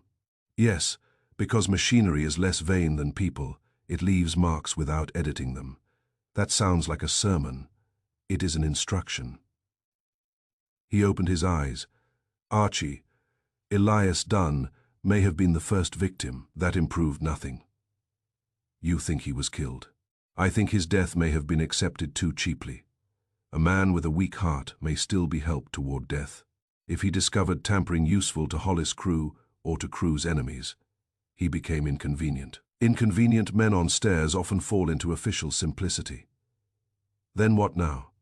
Now you will discover who was at St. Jude's in October during the Restoration, who had reason to learn the bell system, and whether Elias Dunn left any note, habit, or complaint besides that admirable sentence. Also, you will learn why Hollis' crew needed a chapel made silent months before he himself died in one. I got up. At the door he said, Archie. Yes, the girl Leah Dunn. Watch her, as suspect, as witness. She is looking in the correct direction. That makes her more valuable and more vulnerable than most. That stayed with me later when I was at my window with evening coming on and the city below doing what cities do, forgetting the dead provisionally while making room for the next trouble. Leah Dunn had not been watching faces, reputations, or even grief. She had been watching iron, rope, wear marks, and the places where silence had been taught to behave unnaturally. Her father had done the same, maybe once too often. Some people inherit money. Some inherit houses. She had inherited a sentence interrupted on a stair, and gone on speaking it without asking anyone's permission. And if the truth was not in the room, but hanging above it, then somebody had already tried once to keep it from answering. Chapter 5. The tower that held its breath. The bell tower revealed more than the chapel floor ever could. From the nave below, St. Jude's looked like any other old New York chapel trying to preserve piety on a block where rent had long ago replaced theology. From above, it became something else entirely, a box with passages, doors, habits and lines of sight. A place a patient man could study the way a card sharp studies fingers. By 10 that morning, I was back on the stair with dust in my nose, old wood under my hand, and Leah Dunn ahead of me moving upward without caution, because the place belonged to her bones. Below us the chapel kept its weekday face, small candles, half light, that subdued air of grief being politely stored between services. Up in the tower there was no grief, only structure. Wolfe had sent me with instructions precise enough to qualify as affection. Archie, look from the tower. Not merely at it. A mechanism can be jammed by ignorance, but precision belongs to intention. Learn what can be seen from there and when. Anything else? Yes. Use your eyes before you use your wit. They are less wasteful. That was how I found myself climbing again to the chamber where Elias Dunn had worked, worried and perhaps died for noticing too much. Leah had already opened the small maintenance cabinet and laid out the relevant pieces on a folded cloth, as if preparing an anatomy lesson. There was the strip of dark leather the police had taken, and then, in a miracle rare enough to deserve a parish notice, allowed returned for identification after measurements and photographs. There was a length of thinner cord not part of the usual rope system. There were 2 old wooden wedges of the sort her father had once used for bracing ladders or steadying work planks, and there was the bell mechanism itself, silent and exact and not at all ashamed. She touched the striking arm lightly. It wasn't broken. I know, no, she said, and glanced at me. You know it as a sentence. I know it as a fact, broken metal tells afterward. This doesn't. The leather wedge stopped the travel here. She indicated the narrow point where the arm would complete its swing, enough to kill the answer, not enough to mark the eye at first glance. I bent and looked again. In daylight, and with the benefit of instruction, the cleverness of it was offensive. A folded piece of leather, set with precision, deadened the last inch of motion, and left the rest of the apparatus, apparently obedient. A fool might have snapped something. A careful man made the bell hold its breath. How long to place it? I asked. If you know what you're doing, 10 seconds. 15 if your hands shake. And the rope. She moved to the beam above the main bell where I had seen the brighter wear line yesterday. The secondary loop went over here and took the tongue off true. Pulling the main rope would still move the bell. But it wouldn't answer properly. The effort would disappear into restraint. That's elegant in a criminal way. It's practical. She said it with faint contempt. The person who did it didn't want damage. Damage brings repair. Repair brings questions. I looked around the chamber more carefully than before. Once you stop treating a bell tower as atmosphere and begin treating it as a work platform, it sheds some of its romance and acquires manners you can interrogate. The floorboards were close, laid and old. The slit windows admitted enough grey light to show shapes without revealing a watcher to anyone below unless he was stupid enough to wave. The stair entrance lay half shielded by the framing, and a person standing at the east slit could look down through the side yard and partly across the chapel frontage. More useful still, at the south opening there was an angle, narrow, not comfortable, but real, from which one could see into the upper side passage through the chapel windows and track movement near the vestry corridor. I said, "Show me what the tower sees." Leah did. We moved from slit to slit like burglars educating themselves. From the west, little but street and roofs. From the north, the side lane and gate. From the east, the approach and part of the chapel entrance. From the south, if you leaned and accepted splinters as tuition, the side passage windows, the vestry roofline, and enough of the interior glow through stained side panels to mark movement below. Not faces cleanly, not detail, but motion, timing, approach, departure, enough for a man who already knew the habits of the place. "Simonin up here could watch Hollis enter," I said. "Yes, and know when the bells had gone silent. They'd know because they made it so. And then watch the side door, the passage, maybe even Reverend Ward's office window." "Yes," she said, "yes, the way a mechanic says yes when a customer has finally stopped inventing poetry and begun respecting gears." I crouched near the south opening and studied the angle again. A man up here sees the chapel without being seen, unless someone else comes up the stair. Which nobody did yesterday. She hesitated. "Not while I was here in the morning. That's not the same thing." "No," she said, "it isn't. I stood, were you here yesterday morning? For half an hour after 8 I checked the quarter mechanism because damp had been getting into the joint. Did you see anything wrong then? No wedge, no loop. If they had been there, I would have known. That narrowed time. Then whoever set the tower had to come after 8. Yes, before 4. Yes, likely before Hollis arrived. That made sequence feel less like a line and more like architecture. The crime had not begun in the vestry with a silver cup or a folded card. It had begun here, in preparation, where silence could be measured, placed, and trusted. I asked, how often did strangers come up here during the restoration? Too often. Workmen, engineers. One architect, who was afraid of height and offended father by saying so. Thomas, my father. Sometimes Reverend Ward. Once Adrian Vale. Twice Hollis crew. Twice. She nodded. October, as I told you. And again in November, 3 days before father died. That stopped me. Why didn't you mention that sooner? Her face changed only enough to show I had earned the truth, not that she had forgotten it. Because yesterday I was speaking of questions. The second time he didn't ask much. He only came up with father, looked and left. Did they quarrel? Number, did your father say anything afterward? Yes, she looked toward the bell again, he said. Men who fund roofs think they understand weather. I wrote it down. Elias Dunn was improving after death. Was Crew alone with him? Yes. That coincidence came back into the room wearing heavier boots. I wanted more than inference, so I got on my knees. Floorboards in old towers keep better company with dust than with sweeping. Around the beam support nearest the stair, I found the usual accumulation: powder, thread, one dead moth, grit from boots, a rust flake, and something else. Not much. Just a tiny nick of leather darker than the surrounding dust, trapped against a nail head under the beam lip. I worked it loose with my knife point. It matched the texture of the wedge almost exactly. Leah saw it in my palm. There. Yes, that's older. Maybe father would have missed loose dust, not trapped leather. I looked at her. You think this could be from the earlier interference? Yes. meaning someone jammed the mechanism before yesterday, in the same way. Yes. We had now moved from suspicion to repetition, and repetition is the enemy of accident. When we went down again, Thomas Bell was in the side yard smoking with the expression of a man who knows smoking is disapproved of by all the right people, and continues partly for that reason.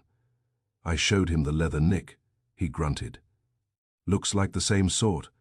You ever use leather wedges in routine work? Not there, would Elias. Number, would Hollis Crew know enough? Thomas spat rainwater from his lip, not contemptuously, just as punctuation. Number, but he knew enough to hire enough. That was one answer. Not the whole one. I asked him about the tower chamber view. Could a man watch from up there? Yes, without being seen. If he had more patience than vanity. Did Hollis? Thomas gave me a look. Not enough patience. That told against Crew as tower watcher, though not necessarily as planner. Men like Crew prefer floors that answer to them. The tower was for somebody else, someone who prepared, waited, and wanted the chapel under observation before the victim ever crossed the threshold. I found Reverend Ward in the records room again, because gilt and paper are both indoor occupations. He looked up from a ledger like a man hoping figures might turn pastoral if stared at long enough. The tower sees too much, I said. He stared. What? From above, the side approach, the chapel entry, part of the vestry passage, enough interior motion through the sidelights to track timing. A man could watch without being seen. Wood's face changed. Not surprise. Recognition belatedly admitting itself. I had not thought. No, I said. You had not. He pressed fingers to his temple. This is becoming intolerable. It was that already. Now it is merely more exact. I told him about the second Crew visit to the tower in November, 3 days before Elias Dunn died. That shook him more than the tower view had. He never mentioned it. Did Elias? Number that bothers you? Yes. Good. It should. Wood got up and paced once to the small cabinet where the missing notebook had supposedly vanished. He stood with a hand on its edge and said, Mr. Goodwin, if Hollis Crew had been studying the bells and tower access months before yesterday, then yesterday's silence was not improvisation. Number, then the crime began before he entered the chapel. Yes. There it was. He had finally caught up. Kramer arrived in time to dislike being behind. He came in through the side passage with Stebbins on his flank and annoyance on his face. What now? I gave it to him. Tower sight lines. Deliberate jamming, not failure. Leather nick suggesting earlier tampering. Crew in the tower twice, including once 3 days before Elias Dunn's death. The chamber usable as concealed observation post. Kramer listened with the expression of a man chewing bad meat and knowing he has to swallow because the nutrition is real. So the killer climbs the tower first, fixes the bells, watches the place, waits for Crew, and then moves. That's my hymn, he grunted. Not blind, then, Number prepared. Watched the exact moment. Yes. He looked toward the stair as if it had insulted him personally. Hell, that was as near to admiration as the tower was likely to get from Inspector Kramer. By the time I left St. Jude's, the afternoon had gone white and damp again. The city outside was doing what it always does. Pretending there are too many crimes for any one of them to deserve weather. Back at the brownstone, Wolfe was in the office in his natural state of seated superiority, and I laid the tower before him point by point. Not broken, jammed, not random. Precise, not unseen, observable, a wedge placed with skill. A secondary loop used to steal the bell's answer. Sight lines from the south slit into approach and passage, older leather trace showing repetition. Crew in the tower months earlier. Elias Dunn dead shortly after earlier interference. Yesterday's killer acting from preparation, not impulse. When I was done, Wolfe closed his eyes and rested his fingertips together. Yes, he said. I waited because with Wolfe, a yes is usually only the gate to the useful sentence. At last he gave it. The crime began in the tower. Hollis Crew's death in the vestry was the conclusion of a process already arranged. Silence prepared. Observation secured, timing selected. Whoever killed him did not act in panic or by opportunity. He acted from forethought, with rehearsal or prior knowledge. I sat down. That's what it feels like. It is what it is. Also, the Tower Watcher need not be the poisoner. Do not grow childish and combine every competence into one person merely for narrative convenience. That spoils a lot of fiction. We are not writing fiction, we are correcting it. That one I let pass, though I stored it. He opened his eyes. Archie. Now learn who besides Elias Dunn had the patience, access, and intelligence to use the tower as a blind. Not merely who could climb, who would think to watch. That stayed with me later when I was at my window, looking down at West 35th, with the rain making temporary treaties with the street lamps. Hollis' crew had died in a vestry, yes. But by then, the real work had already been done elsewhere. A bell had been taught not to answer. A tower had been turned into a hidden seat. A killer had made sure silence would follow on command, and that the chapel below could be read like a stage from the dark above. He had not acted blindly. He had prepared, watched, and chosen.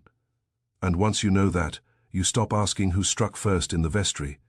You ask instead who, hours earlier, had already climbed above the whole affair and made the place hold its breath. Chapter 6. The vestry with no witness. By the time a room has seen a murder, people start improving it. That is one reason I mistrust rooms after the police have been through. They look too innocent.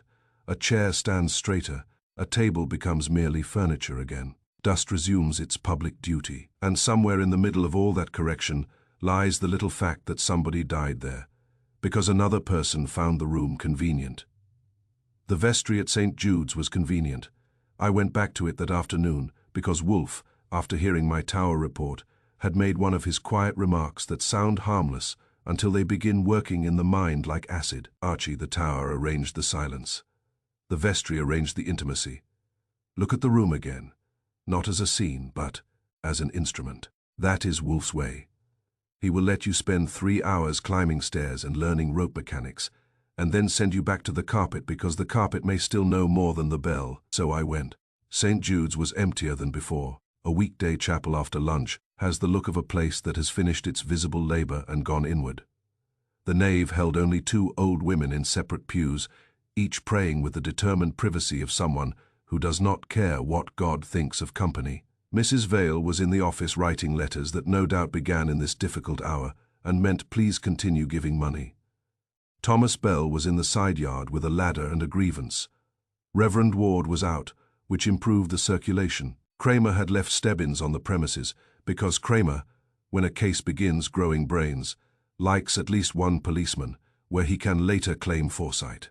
Stebbins let me in with that resigned decency he practices when Wolfe's influence has already made resistance seem like extra work. "Back to the vestry?" he asked. "Yes. You getting fond of it?" "Number, I'm getting accurate." He nodded, as if I had said something ordinary, and let me alone, which is one reason I have always liked Stebbins better than the department deserves. The vestry looked exactly as it had yesterday, except more orderly, which made it worse. The body had long since gone. The silver cup had gone. The gloves and card had gone. The police chalk or string or labels had been avoided, because Kramer likes to pretend his scenes remain unstaged by official hands. What remained was a medium-sized square room with oak cupboards, a long table, a stand mirror, 2 chairs, a prayer rail in the corner, and one narrow window overlooking the paved yard. Vestments hung behind closed doors. A cassock press stood by the far wall. A brass umbrella stand sat near the entry. There was a rug on the floor of the sort churches buy when they want dignity without plush. And yes, it was too clean for comfort, not scrubbed, not staged in any theatrical sense, merely too little disturbed for a room where a strong, broad man had supposedly collapsed into death after taking chloral or whatever sweetened sedative had first softened him. There was no overturned chair, no knocked stand, no broken vessel, no scuffed skid on the rug beyond one darkened crease, where Kramer's men had perhaps moved around the body. The mirror was unstruck. The table still stood square, Even the umbrella stand had kept its narrow composure. That bothered me more than a bloodstain would have. I started where Hollis' crew had lain. The doctor had marked the approximate position for Kramer in words yesterday. I reconstructed it from memory. Side of the table near enough that a hand falling or reaching might have brushed its edge, face toward the door side, body canted. One arm under a man does not fold that way from a friendly swoon unless he has either lost himself completely or been helped downward by force. I examined the table. Oak, solid, old enough to be trustworthy, and heavy enough to be useful. On the near edge, one corner showed a faint bruise in the finish. Not fresh, but newer than the rest of the polish.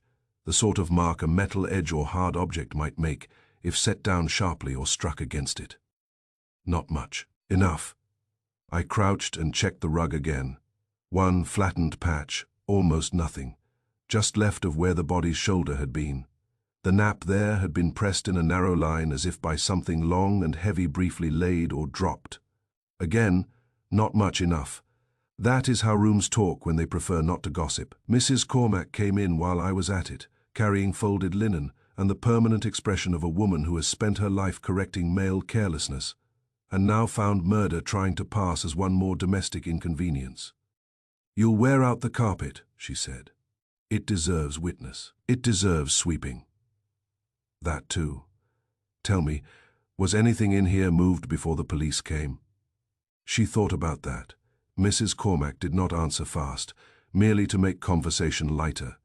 That made her one of the few sane creatures attached to the chapel. Mrs. Vale came to the door, not father. I brought water and was told not to bring it. Later the police came. Before that, no, I don't think anything was moved. No chair knocked. Number. No table jarred. Number. No struggle. Her mouth tightened. Not that I saw. That matched the room. Hollis' crew trusted whoever stood near him, I said. She looked at me sharply. Why? Because if a man strong enough to fill this room had been frightened before the blow, something in here would be less tidy. She considered that, and because she was a practical woman, accepted it without requiring metaphor. Yes, she said. He would have reached, or lurched, or cursed. Did he? I didn't hear anything. Because of the bells? Yes. That answer carried weight in the room like another piece of furniture. I asked her who commonly used the vestry. Priests, naturally. Mrs. Vale when records or parish silver required it. Thomas at odd hours. Choir boys fetching vestments when sent. Dr. Bell once in a while because he sat on the restoration committee and liked paperwork in clerical settings. Adrian Vale during memorial business. Hollis' crew never before yesterday. And who could have met him here privately? I asked. Any of them, if he asked. That was true and not good enough. But it improved the suspect field in the correct depressing direction. When she had gone, I began looking for what in a room counts as something heavy and close at hand. The chairs were too light for one clean, decisive blow, unless used by a madman, and madness had not arranged the tower. The table itself was possible but clumsy. The mirror stand had brass fittings, but stood too awkwardly placed. The umbrella stand held nothing because the weather, perversely, had been merely damp when crew arrived. On the side shelf beneath the vestment cupboard sat a bronze processional crossbase, detached from the shaft and awaiting polishing, heavy enough, compact enough, but dusty in an untouched way that argued innocence. Then I found the sacristy mallet, not a carpenter's thing. A small, dense, wooden-headed mallet used for setting kneelers straight, tapping frame pins during seasonal altar adjustments, and other little church domesticities no one thinks about until murder begins inventorying them. It sat in the lower drawer of the side cabinet on a folded cloth, and the cloth bore a darker impression beside it where, perhaps recently, it had not rested for some time before being returned.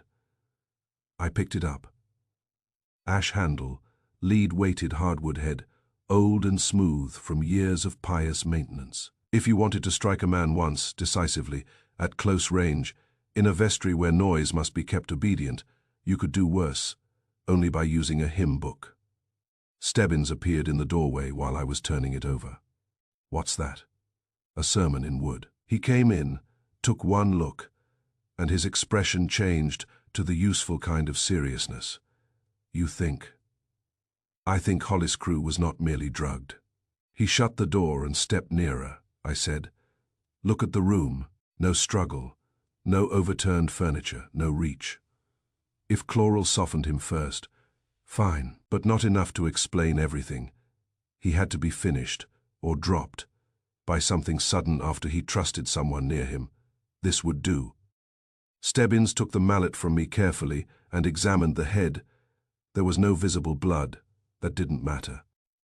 Blood is theatrical, and the best instruments rarely advertise. But at the lower edge of one face there was a faint new abrasion in the waxed surface. Not wood split, just compressed and burnished, as if it had met bone or hard edge through cloth. He looked up, Hell. That was my reaction. He took it away for Kramer without any talk about ownership, which proved again that Stebbins had sense when allowed to keep it. Left alone, I reconstructed sequence the way Wolfe likes it, reconstructed not by passion, but by use. Hollis' crew arrives impatient, expecting 15 minutes, perhaps carrying a folder that later vanishes. The bells have already been prepared into silence. The watcher, if there is one, may already be in the tower, or already finished with it. Crew is shown toward the vestry passage, because Reverend Ward is delayed. He waits there, perhaps not alone for long. Some are known. He knows, or at least does not fear joins him. He drinks from the little silver cup, chloral, bitter tincture, enough to relax, confuse, slow. Maybe conversation continues. Maybe he sits. Maybe he stands near the table. The second person closes distance, zone decisive blow, from close by, with a heavy domestic tool, no bells, no witness, no audible alarm beyond what the building itself is already refusing to say. That had the advantage of fitting the room without asking it to behave melodramatically. When Kramer arrived, which he did 20 minutes later, in a state of official irritation, improved by the sight of Stebbins waiting with the mallet, I had the arrangement ready for him. He listened, glared, took the mallet, swore once at the vestry, and then did something sensible enough to deserve recording. He shut up and looked around. After a full minute he said, "Too clean. Yes, no fight. Number, crew knew the bastard. Likely." He looked toward the door, then at the narrow window, then back at the table. Drug him first, maybe. Talk him close. One hit, then out. On quiet feet, he grunted. Because the damned bells didn't answer. There are times when Kramer, by sheer contact with correct facts, becomes almost companionable. This was one of them. He sent Stebbins to have the mallet worked over. Then he asked, "Who's got reason to meet crew here?" I gave him the list. Reverend Ward because of records, Adrian Vale because of family memorial transactions and old land questions, Mrs. Vale because she kept the chapel books and appointments, Thomas because of tower and access, Dr. Bell because of restoration committee business, Mrs. Cormac least likely, but not impossible, and anybody Hollis' crew had been pressing by money, record, or threat. Kramer's face grew progressively redder as the list improved. "Everybody holy, and nobody clean," he said. "That's the city's ecumenical spirit." He ignored it and moved off to trouble Ward again. I went outside into the side yard, because sometimes the best way to understand a room is to leave it. From the yard the vestry window was narrow, and high enough to admit light, but not curiosity. Beyond it rose the tower, square and still and indecently composed. I looked up and got again what Leah Dunn had got before any of us. The tower knew more than the floor. Mercer might have been studying faces. I was studying architecture because the architecture had been used. The room and the silence were not background. They were tools. The vestry gave privacy, the bells gave absence. Together they made a murder feel like a collapse until you began questioning the manners of objects. By the time I got back to West 35th, Wolfe was in the office and had reached the stage of waiting where the beer remains untouched, because curiosity is currently a stronger appetite. I gave him the vestry in order small private. Too clean, no struggle, no overturned furniture. A man strong enough to resist, apparently not expecting to. Chloral in the cup, enough to soften or confuse, likely decisive blow after using a heavy close, at-hand object. Sacristy mallet, found returned to drawer, possible recent use. Any number of suspects with reason to meet Hollis privately there. Bells ensuring that no blow, footstep, or departure was heard, and more important, that no one expected to hear them. When I finished, Wolfe nodded once. Yes, that's becoming monotonous. Number, it is becoming exact. He folded his hands. The vestry confirms what the tower suggested. The killer used both the room and the silence as instruments. First privacy, then inaudibility. Hollis' crew was not ambushed by a stranger behind a cupboard. He was received. I had that impression. Yes, he trusted the nearness, not necessarily the person, but the setting. A chapel vestry carries presumption. Even hard men relax 1 degree in sacred domestic rooms. That degree may be fatal. That was very like Wolfe, giving the room moral agency because people always lend it some. So, I said, the bells were prepared to swallow sound, and the vestry was chosen to swallow suspicion. Yes, also, the blow matters. Chloral alone might leave uncertainty. A blow leaves control. The killer did not rely on chemistry only. He preferred finality. I leaned back, and every suspect had reason to meet him there. Of course, but reason is still cheap. We require sequence attached to personality. That sounds expensive. It is, pay it. I got up to go to dinner. At the door, Wolfe said, Archie. Yes, the crime did not begin when Hollis' crew entered the vestry. It began when the room and the bells were selected. Do not forget that. I did not.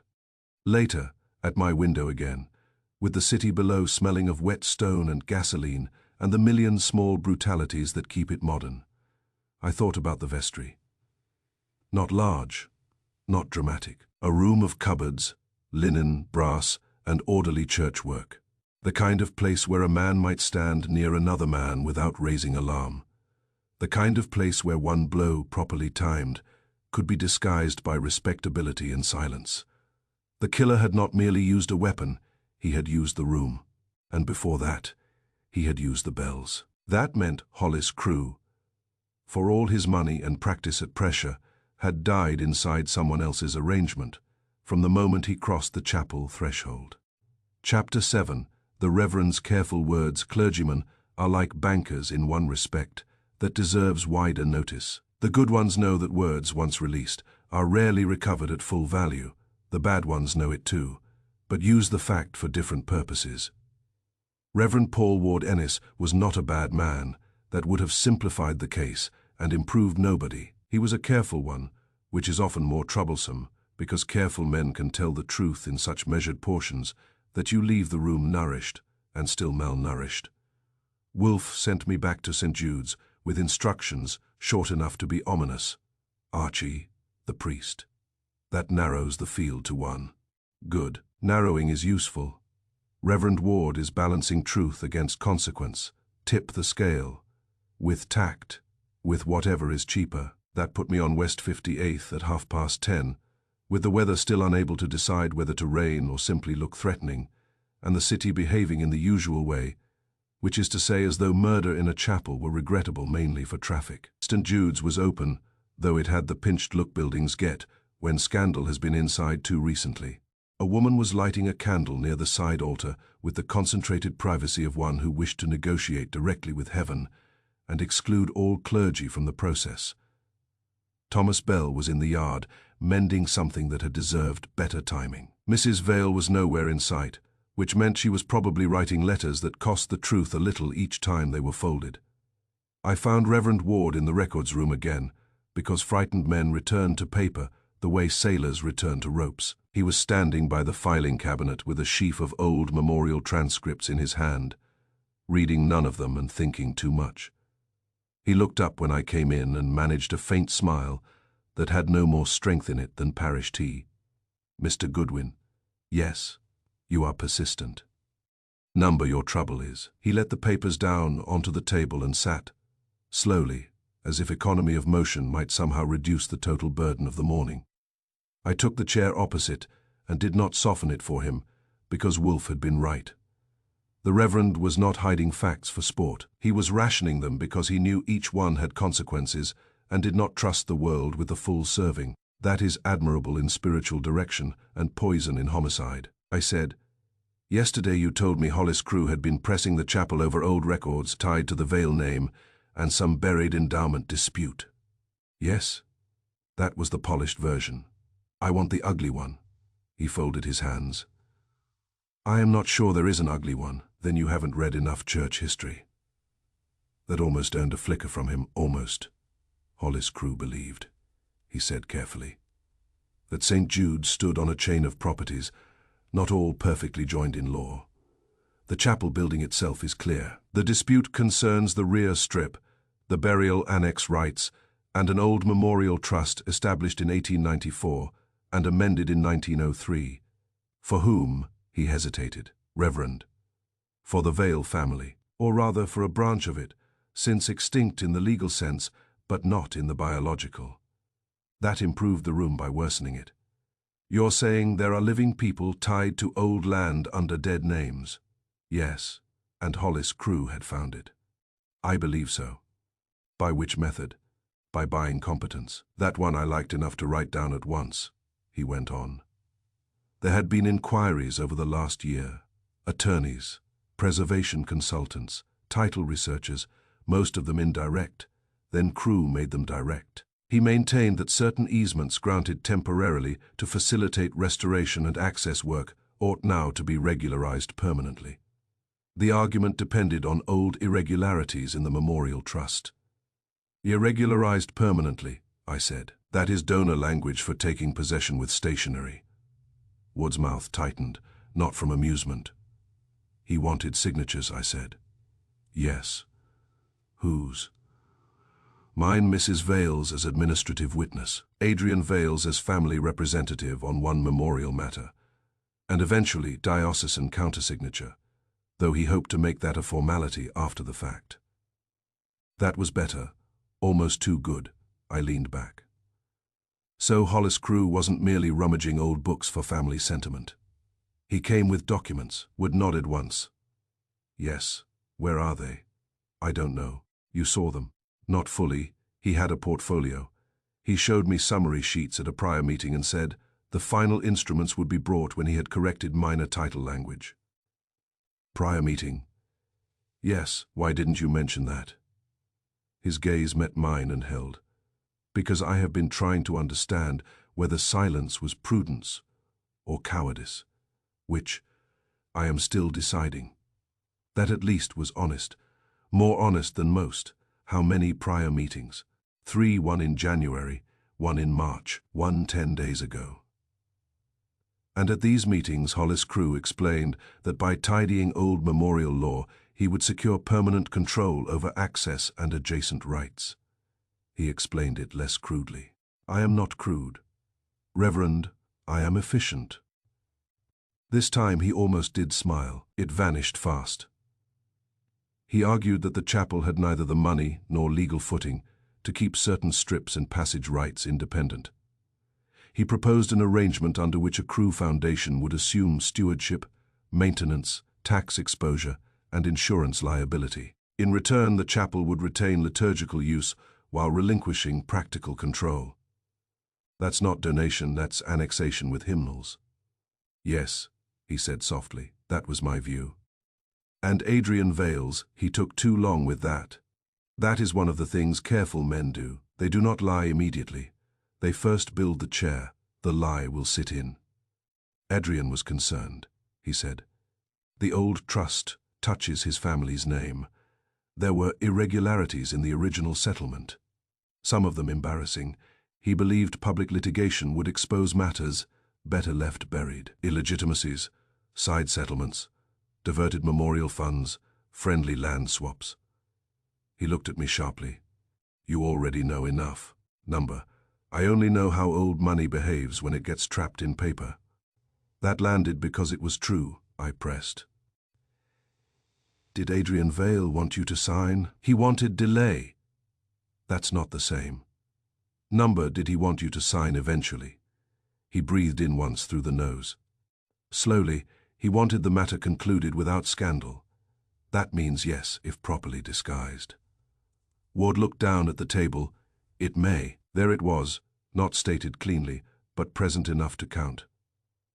Hollis Crewe had not been bullying a chapel merely from vanity or piety. He had found a pressure point where family shame, old law, financial weakness, and donor aggression met. Faith had not protected St. Jude's. Money had complicated it until everyone with a conscience was speaking in subordinate clauses. I asked, "And you resisted?" "Yes." "How hard?" "I refused to sign at the March meeting." "Why?" "Because the papers were too broad, the language too permanent, and the moral claim too thin." "Then why was Hollis coming back?" "Because he believed more pressure would improve my theology. That one I stored, too." I got up and went to the window slit of the records room, then turned back. "Reverend, if you refused in March, what changed?" His face altered. "Not much, just enough. Nothing changed. Number something did." Hollis came back. He was pressing harder. The bells were silenced. "He died. Something changed." He did not answer. I went at it another way. "What was in the missing notebook that frightened you?" "That did it." The hand nearest the table edge moved once, almost a twitch, then flattened. "Remarks by the rector in 1903, he said. "Private remarks, not legal entries." "About?" "The Vale Memorial Trust. And the child." "That improved everything, and made nothing kinder." "What child?" "A daughter born outside marriage to one of the Vale men and acknowledged privately through the trust machinery rather than publicly through the family." "And the land, the rear strip and annex rights were placed, in part, through that settlement. Money intended for memorial perpetuity was used to quiet inheritance questions. It was regularized afterward by men who considered secrecy a form of stewardship." I let out a breath, and Hollis Crewe had discovered enough of it to threaten exposure. "Yes, why would he care?" Wood's answer came quicker than before. "Because old moral compromise makes modern coercion easier." That was the best thing he had said yet. "So he wanted signatures now," I said, "and if he didn't get them, he had scandal." "I believe so." "You believe?" "Yes." "Reverend, were you going to sign?" He looked at me with real pain then, not fear, not caution pain. That is rarer than people think and more useful when it appears, because it generally means the man has stopped protecting himself and started mourning his own weakness. "I had not decided," he said.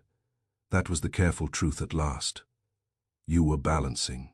"Yes." "Truth against consequence." "Yes." And Hollis knew it. "Yes." I sat again because that deserved the chair.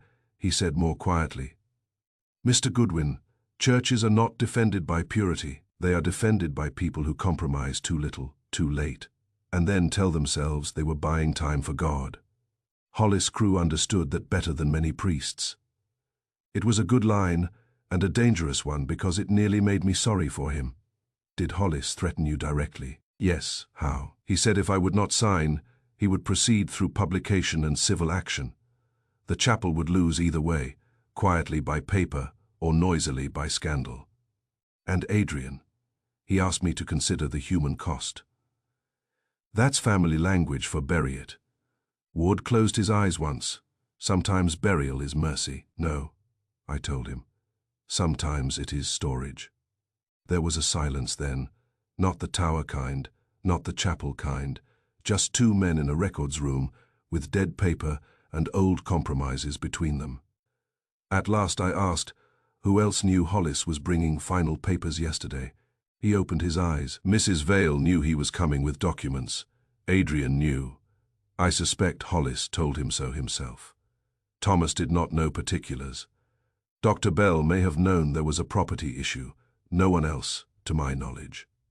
"Did Leah Dunn know?" "Number good." I left him with his papers and found Adrian Vale in the side office, because the air in the chapel had changed enough by then that anyone with a conscience or a title was being tugged toward indoor walls. Vale was standing by the mantel, not using it, just holding the sort of posture men adopt when they want to look like they have inherited their own restraint. "You've been with Ward," he said. "Yes, and he speaks carefully." Vale gave the smallest dry smile. He was ordained for it. "You were born to it." That took the smile away. I gave him the broad shape. Crew pressing permanent papers, old trust irregularities. Family matter involving a private daughter. Shame tied to land. You could almost hear the room brace itself. Vale did not deny. That was intelligent of him, and therefore interesting, he said. Hollis Crew had the vulgarity to treat family tragedy as negotiable leverage. "And you," I had the decency to object. "You also had the wish to keep the matter from daylight." "Yes," he said it flat. "Because daylight in such matters burns the dead and the living indiscriminately." "Did you want Ward to sign?" He took his time, which I expected. I wanted the threat to end. "That's not an answer. It is the only true one I have." It was not enough, but it was real. I let it stand because real things are more useful later when they contradict something prettier. By the time I got back to West 35th, the city had reached that tired afternoon hour when cabs get mean and office men begin lying about how much work remains. Wolfe was in the office where I had left him, naturally with a fresh beer and the expression of a man who had spent my absence productively despising human motives in general and expected me now to provide the particulars. "Well," he said. I gave him Ward in full. Hollis Crew not merely donor, but annexer, by paper. Old Vale Memorial Trust from 1894, amended in 1903. Rear strip, burial annex rights, practical control buried in memorial language. Illegitimate daughter privately acknowledged through trust settlement. Old family shame regularized in quiet paper. Hollis discovering enough to use it. Final documents prepared to shift control permanently to a Crew foundation under the name of stewardship. Ward refusing in March, Hollis returning with pressure. Adrian wanting conclusion without scandal. Ward not yet decided whether silence had been prudence or cowardice. Missing notebook containing the old rector's private remarks about the child and settlement. When I finished, Wolfe's eyes were shut. At last he said, "Yes, you're making me hate that word." Money complicated it, precisely as your draft sentence implied. I feel enriched. Hollis Crew was building a legal seizure out of historical disgrace. Reverend Ward resisted, but not with enough resolution to make him safe from pressure. Adrian Vale wished to avoid scandal more than injustice. That too is dangerous. Somewhere between those two positions lies motive sharpened by urgency. I sat down, Wood almost signed. Yes. And Hollis knew he almost might. Yes. And someone decided that before pen touched paper, Hollis had to stop. Yes. That is Wolfe in good form, 3 yeses. Each costing you more comfort than the last, I said. You think Ward did it? Number that was quicker. Because he balances too much. Men who murder in prepared silence and controlled space may hesitate in many things, but not at the point of execution. Ward would have delayed, rationalized, suffered, perhaps even signed. But nothing in him suggested the mechanical certainty of tower silence, followed by one controlled blow in the vestry. That had force because I had just spent an hour listening to the Reverend weigh his own honesty like a jeweler, afraid of scales. So Adrian, perhaps, or someone acting for family preservation, or someone for whom Hollis Crew's papers were dangerous, beyond family shame. We are not yet entitled to preference. I got up because Fritz had already made 1 pass in the hall, and a second pass means dinner will soon become a moral demand. At the door, Wolfe said, "Archie, yes?" Remember this. When a man speaks carefully, the truth is often not in his words but in the cost of saying them. Ward's cost was high, therefore he is useful. That stayed with me later at the window, with the street below rinsed dim by the weather and the city making its usual exchange of light for fatigue. Reverend Ward had not lied much, he had done something harder, and in a case, sometimes more dangerous. He had told the truth by spoonfuls, measuring each one against scandal, memory, family shame, and whatever remained of his duty to the chapel. Hollis Crew had found that weakness and intended to bill it by signature. Faith had not protected St. Jude's. Money had complicated it until old land, old sin, and modern leverage were all speaking at once. And somewhere between the priest's hesitation and Hollis Crew's certainty, somebody had decided the matter would not be settled by paper after all. Chapter 8. The ledger beneath the altar. By the time a church begins hiding ledgers under sacred furniture, you may be certain of one thing: God is no longer the only party with an interest in the floor plan. Wolfe sent me back to St. Jude's with that thought improved into instruction. Archie, find what was hidden before the murder made everyone industrious. Hollis Crew was not bullying a chapel merely for sentiment. Men like Crew do not blackmail over theology when title can be had instead. That sounds promising. It sounds sordid. Go. So I did. And by mid-morning I was in the chancel with Reverend Ward, Mrs. Vale, and enough old paper to embarrass a cemetery. The chapel had acquired that strained look buildings get when secrets are being exhumed indoors. Dust had begun to seem moral. It was Mrs. Vale who found the compartment, though she did it reluctantly and with the air of a woman betraying good furniture to poor history. Beneath the side altar platform there was a narrow panel flush, fitted and painted over years ago when someone decided concealment looked better in liturgical colors. Behind it sat a shallow drawer box wrapped in disintegrating linen and tied with cord gone brown at the knots. Wood looked at it as if he had known all his life it might exist and had spent all his life praying it wouldn't. Inside were ledgers, folded trust schedules, unsigned memoranda, and one neat packet of property abstracts under the heading Consolidated Stewardship Arrangements. That phrase alone deserved indictment. I spread the papers on the altar rail and began reading. Hollis Crew had not been using the chapel as a place to give. He had been using it as a front through which land access rights, donor restrictions, memorial trusts, and repair easements could be braided until ownership blurred. Small parcels were moved under the names of restoration committees. Temporary rights became continuing burdens. A trust paid one tax. A foundation assumed another. A donation repaired a wall and quietly acquired the path behind it. Layer after layer, the books made it seem as if generosity itself had become a legal instrument. "Good God," Ward said. "No," I told him, "just Hollis Crew." Mrs. Vale sat down without being invited, which is one of the ways women indicate the truth has finally become heavier than posture. He meant to take all of it. "Not all," I said, "only the parts he could pretend not to want." One name kept appearing in the older entries, first as witness, later as objection, and finally as notation in the margin beside stalled transfers. Elias Dunn, bellkeeper, maintenance steward, tower access. 3 times his initials appeared beside proposed, right of way adjustments, twice beside deferred bell, framework tied to scaffolding access. Once beside a penciled note, in another hand, Dunn refuses altered key arrangement. That one I read twice. Leah Dunn arrived while I was still holding the page. She had come in quietly, as people do in churches and in houses, where they are used to being the last informed. She saw her father's name at once. "That's his hand?" I asked. She took the page, looked, and shook her head. "Number, not the note. But these initials." "Yes, he always marked with both letters, not full signature, when he didn't approve, but had been made to witness." "That's a narrow profession," I said. "It was father's," Wood said. "I never saw these." "No," Mrs. Vale said faintly, "because these were never meant for the chapel books. They were meant for control." That was right. The pattern was there now, ugly enough to be called structure. Hollis Crew pressed a transfer. Elias Dunn resisted.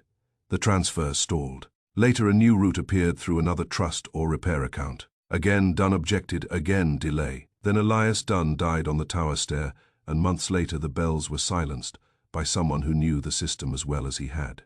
Resistance followed by removal. Leah read the penciled note again. Her face did not change much. That was the trouble. The greatest shocks do not always produce movement. Sometimes they only take color. "He told me once," she said, "that they wanted the side gate key moved from the sacristy board to the contractor lockbox.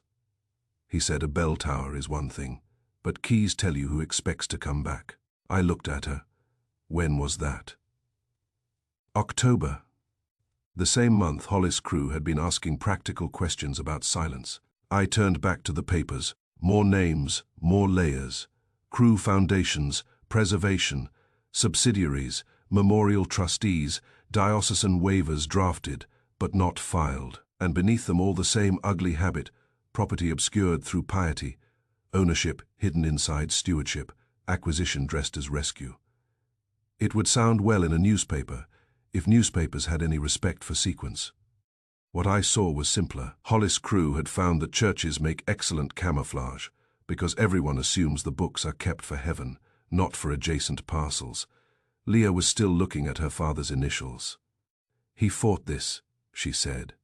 Yes. And then he died.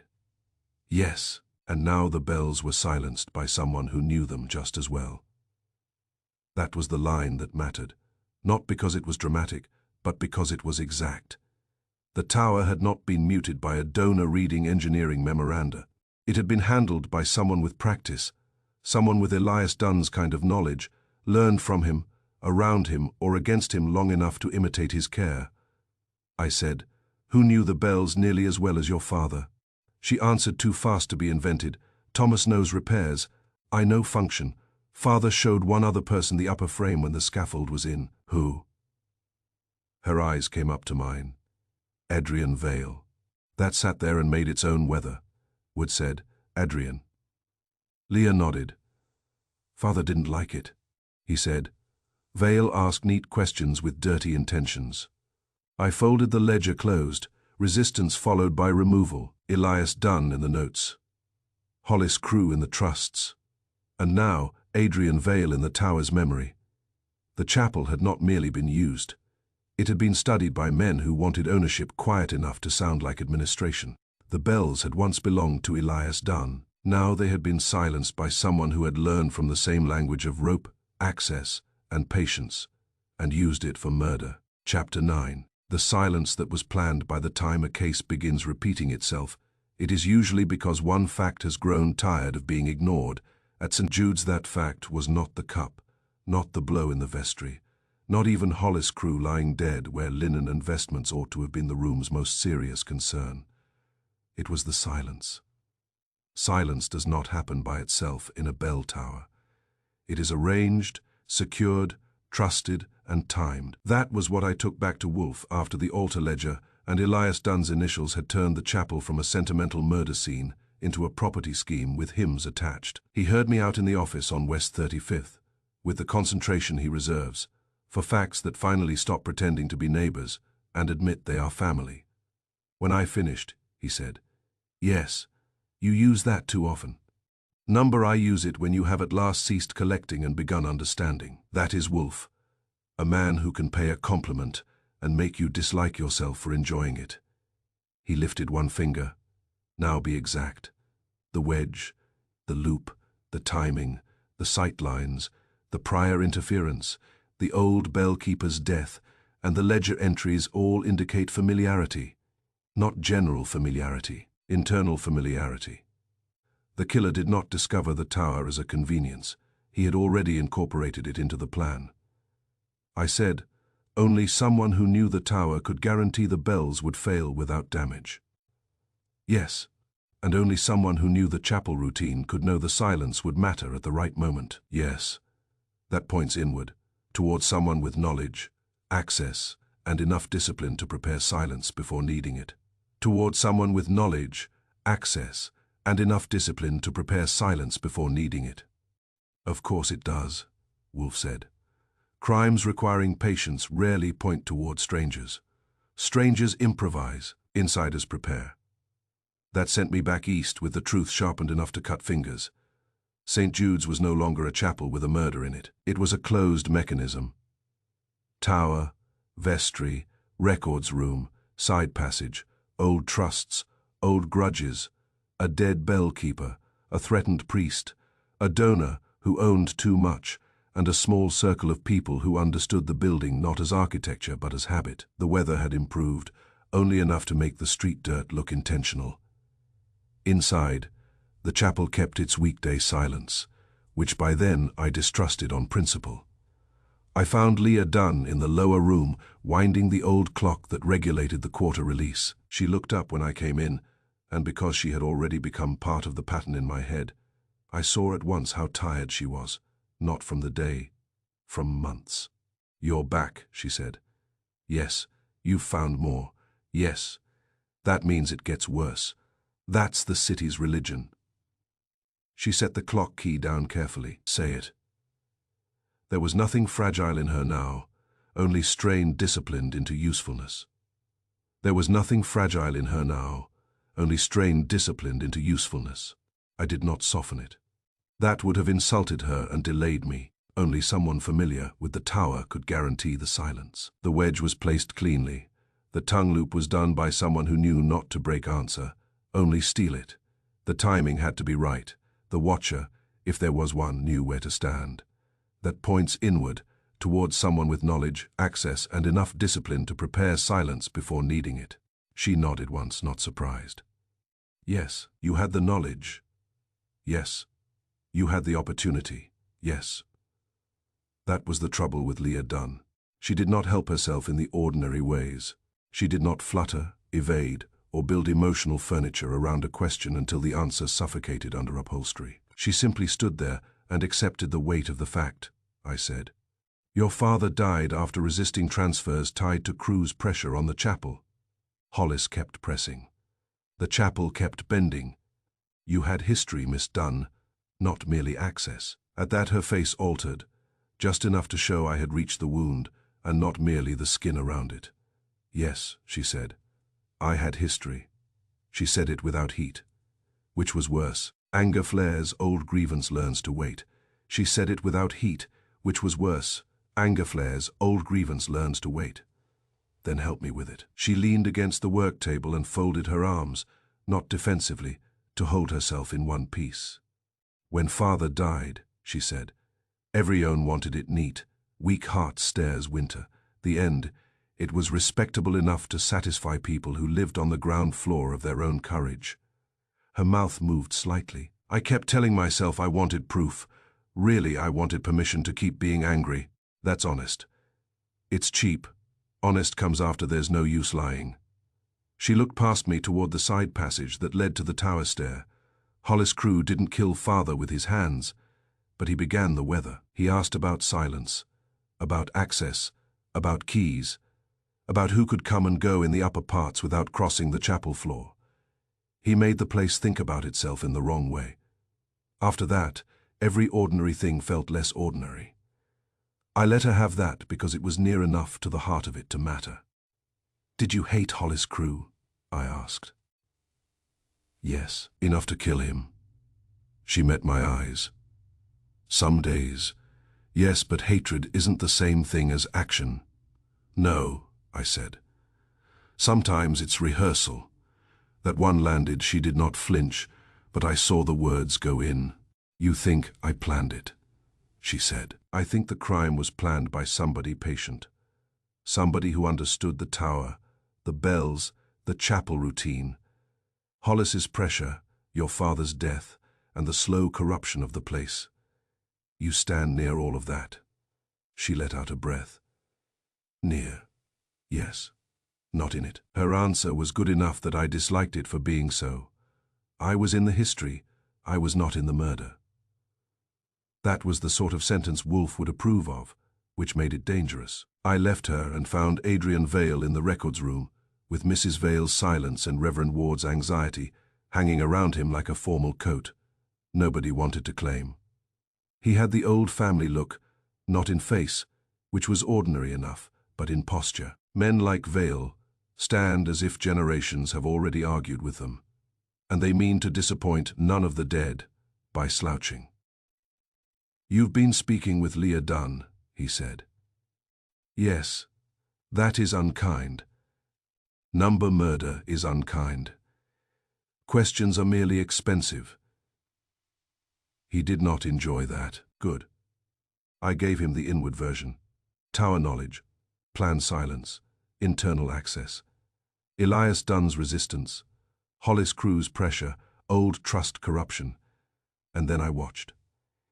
Adrian Vale's face held well. Too well, maybe. The best liars don't overperform calm. They ration it. But one thing changed when I mentioned the wedge in the quarter arm and the rope loop above the tongue. Not fear, recognition. You've seen it done, I said. He was careful. I saw Elias Dunn work the tower during restoration. Enough to learn the language, enough to know bells are machines, not mysteries. That's charming. Did you know Hollis Crew was using the chapel as a front for quiet acquisitions? His mouth hardened.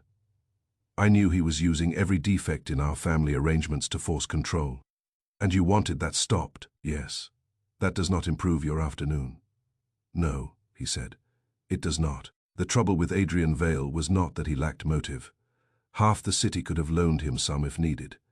It was that his kind of motive explained pressure and compromise more naturally than it explained a patient, physical killing. It was that his kind of motive explained pressure and compromise more naturally than it explained a patient, physical killing. It was that he had the right breed of motive, private, inherited, defensive, accustomed to compromise, and old enough to have patience in it. He did not look like a man who would lose control in a corridor. He looked like a man who might study a tower, and then decide whether history required a cleaner ending. But Wolfe had taught me not to fall in love with neatness. So I went to Reverend Ward again. He hated that by then, which made him more useful because discomfort rubs varnish off the truth. Leah had the knowledge, I said. Yes, the opportunity. Yes, the history. He looked at me sharply. You think she killed him. I think that's what the building wants me to think. And you distrust buildings now. Yes, Wolfe has ruined me. Ward sat down slowly. Leah Dunn has anger enough, he said. And sorrow, but patience of the necessary kind. I do not know. No, I said. You do. He folded his hands. She keeps grief like her father kept tools, in order, out of sight, ready when required. That can look like patience. Is it? Sometimes. That was not enough. I pushed. Reverend, this was no crime of impulse. The silence had been arranged, the tower prepared, the room selected, Hollis Crew's expectations managed. The bells did not fail first. They were made ready to fail when needed. That means the silence was the final piece, not the first. Wood looked at me for a long second. Then, because the sentence had done its work on him too, he nodded. Yes, he said. That is right. Meaning. Meaning whoever killed Hollis Crew had already decided on the vestry, the tower, the timing, and the method before Hollis entered the chapel. The silence was not born of panic after his death. It was laid in place to receive him. There it was.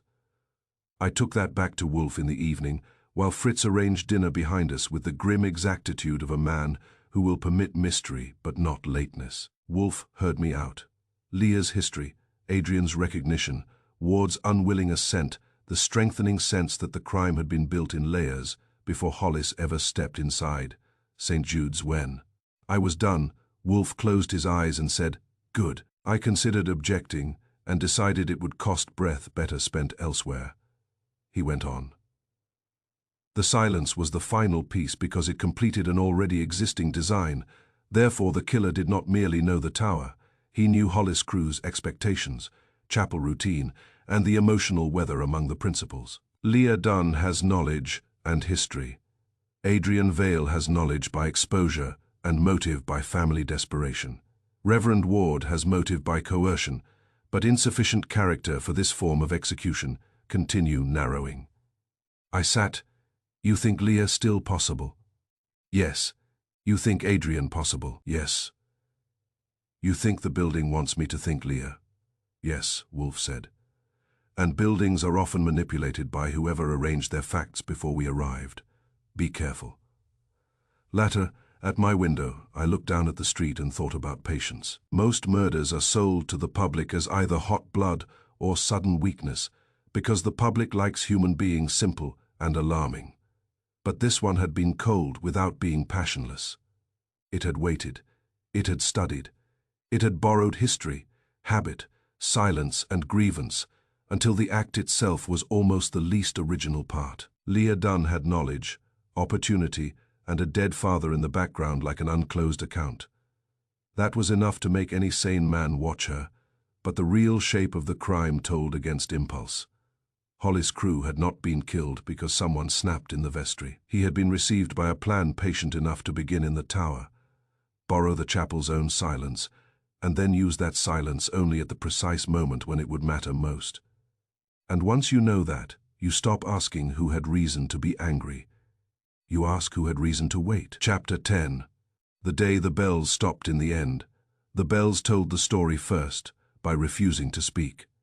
That is the kind of sentence Wolfe likes after a case is over, when it belongs safely to me and no longer threatens to become evidence. At the time, with rain making the windows on West 35th look as if the city had been varnished badly, what we had was not a sentence, but a room full of people and enough truth to make all of them uncomfortable in different ways. Wolfe had chosen the office. Naturally, he always does, when the conclusion is worth furniture. If you are going to strip a lie down to the bone, you may as well do it where the chair is good, and Fritz can be trusted to keep beer cold while murder turns respectable. Kramer was there, standing by the red leather chair, as though proximity to Wolfe's desk might improve his disposition. Stebbins was near the door. Reverend Ward had come looking grayer than his collar.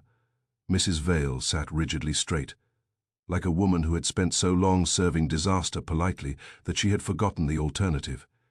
Adrian Vale wore his family like a coat he could not remove in company. Thomas Bell looked ready to mistrust all wealth for another generation.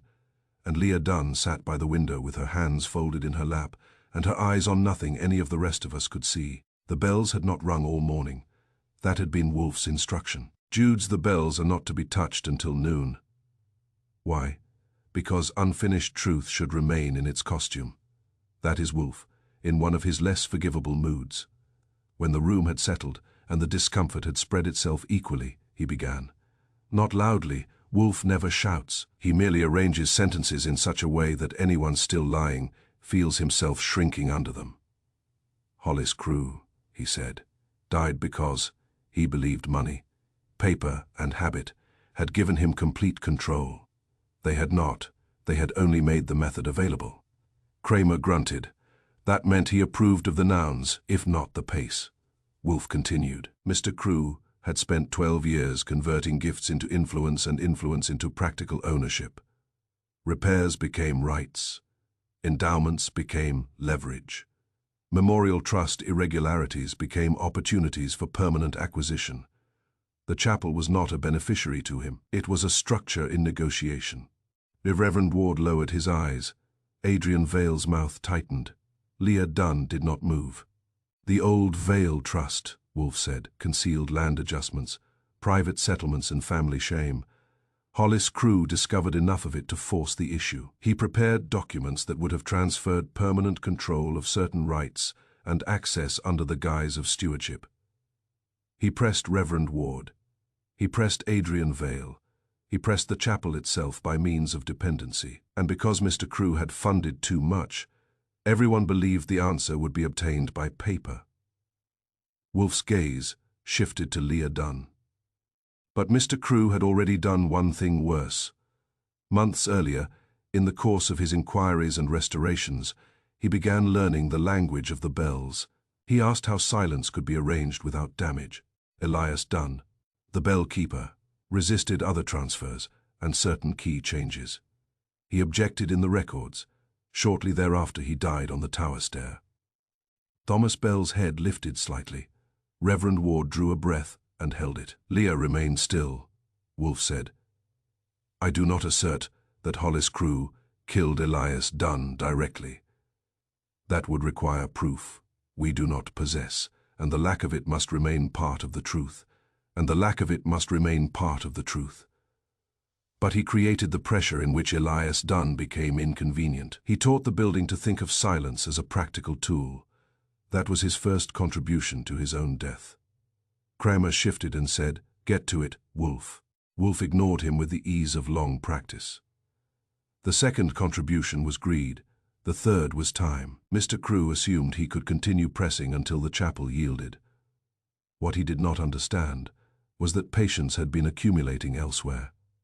His eyes remained on Leah Dunn. Miss Dunn knew the bells better than anyone alive, and grief had left her with the one kind of knowledge most dangerous in a murder, practical knowledge with time to ripen, and grief had left her with the one kind of knowledge most dangerous in a murder, practical knowledge with time to ripen. She inherited not merely the mechanism, but her father's interrupted sentence.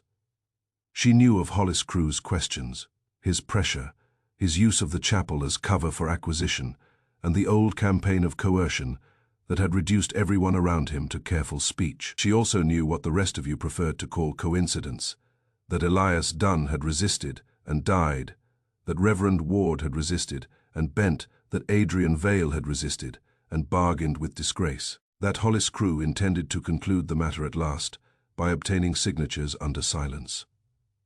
Leah looked at him then, and for the first time the discipline in her face no longer read as steadiness alone, but as something harder won and more dangerous. And for the first time the discipline in her face no longer read as steadiness alone, but as something harder won and more dangerous. Not startled, not broken, only tired enough to stop pretending the room had chosen wrongly, Wolfe said. So, she arranged the one thing Hollis Crewe did not own, not in a flash of temper, but in the slow, exact way she had been taught to tend mechanisms. Not in a flash of temper, but in the slow, exact way she had been taught to tend mechanisms. No one moved. The bells, I said, because there are times when Wolfe wants translation and times when I want to hear the word aloud. Yes, Wolfe said.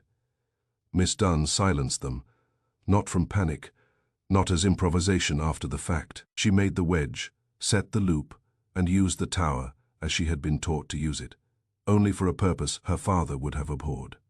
She guaranteed the chapel one moment without interruption, one gap in the ordinary order where action could occur unheard. Leah's voice came low and level. Not one moment, several. I only needed one. That was the first time she had spoken, and it altered the room more than a shout would have.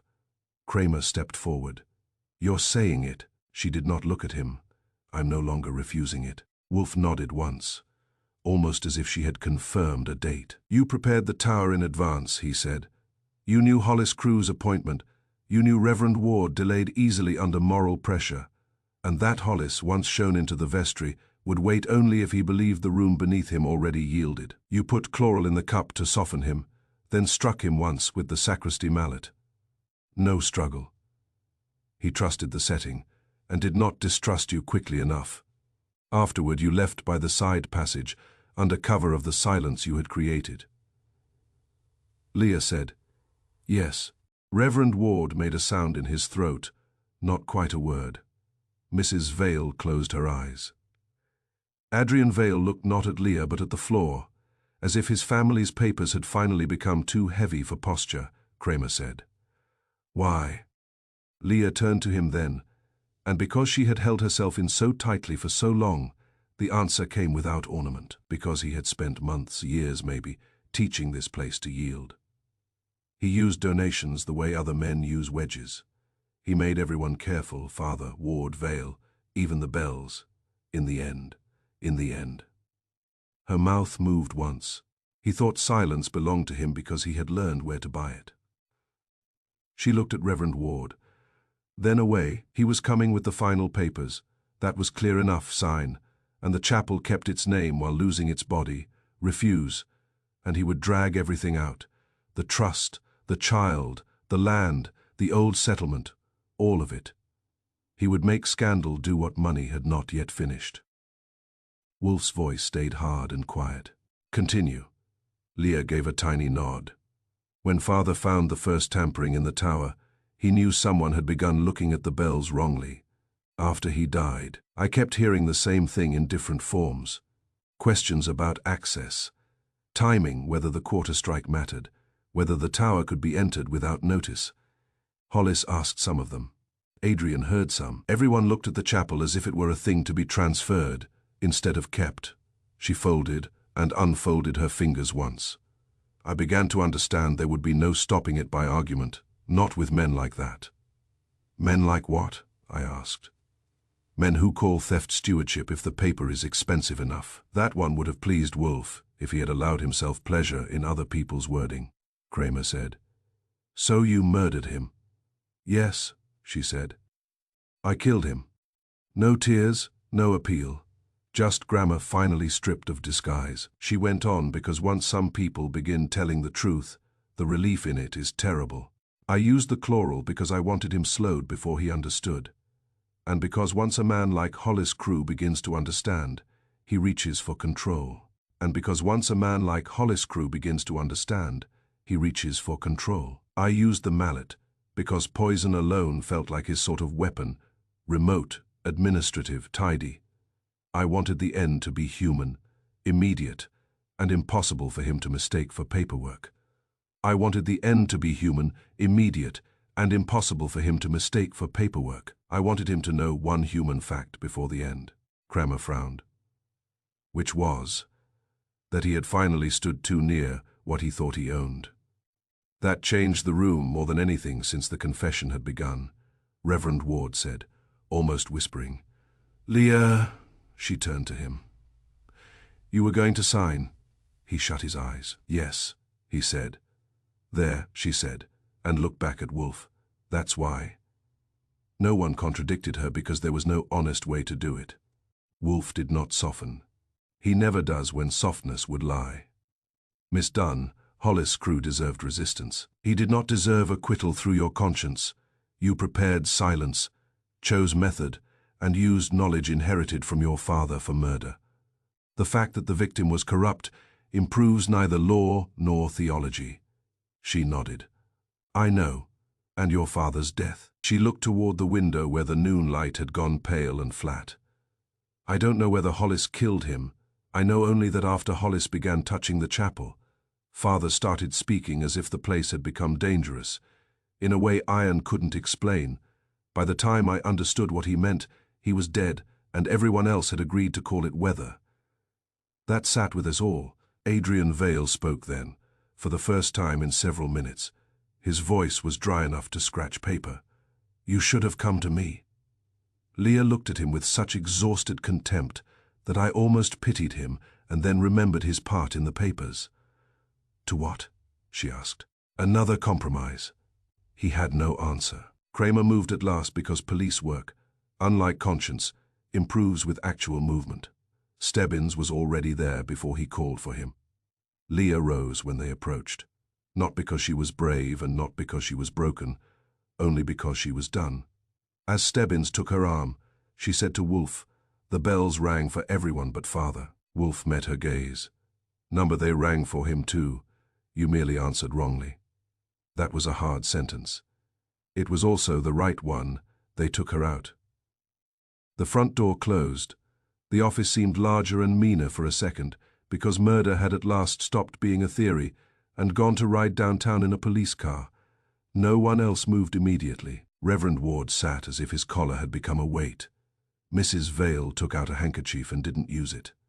Adrian Vale remained standing, which I suppose was all the dignity left him. Kramer came back from the hall and said, Hell of a thing. Wolfe looked at him. That is not analysis. It's enough for now. Yes, Wolfe said. For you. That improved Kramer's temper. Exactly not at all. He went. The others followed gradually, each carrying away his own version of what had happened. Scandal averted and transformed. Chapel spared and damaged. Truth obtained at the usual civic discount. When they had gone, Fritz entered without sound, surveyed the room, noted no broken furniture, and said, Dinner in 10 minutes. That is why civilization survives. The bells at St. Jude's rang again the next day. Thomas Bell saw to it, with hands that shook only once, and Leah's old adjustments were carefully undone by men who respected rope more than verdicts. The first quarter sounded thin because all first sounds after silence do. The hour was fuller. By noon the whole block had heard them, and turned its head. Because people notice restoration only when absence has first taught them the value of noise. On Riddle Street, and in every office, sacristy and parlor, where Hollis Crew's name had once moved people into smaller voices. They remembered the day the bells didn't answer. They remembered the hush over the chapel, the dead man in the vestry, the old records dragged into weather, the donor who had mistaken leverage for grace, and the bellkeeper's daughter who had made silence, the one place where power could finally be interrupted. That is not a moral, in case you were looking for one. It is only the shape of it. Hollis Crew died in the quiet he had helped build, surrounded by control he believed he owned. The chapel survived, though survival in New York usually means keeping the same walls while the truth inside them gets more expensive. The buried trust, the donations, the old coercions, the private shame under public stone. All of it came out at last, because murder is a poor archivist, but an excellent clerk. And the bells, when they spoke again, did not clear the matter. They only marked the hour after a silence someone had planned. That evening, standing at my window on West 35th, with the city below already burying one day under the next, I thought about sound. People think bells are for calling attention upward. Maybe, but mostly they tell a street that time has not been bought completely yet. At St. Jude's for one afternoon, time had been bought, muted, held off center, and made to wait. Everybody remembered it, not the ringing after, the silence before.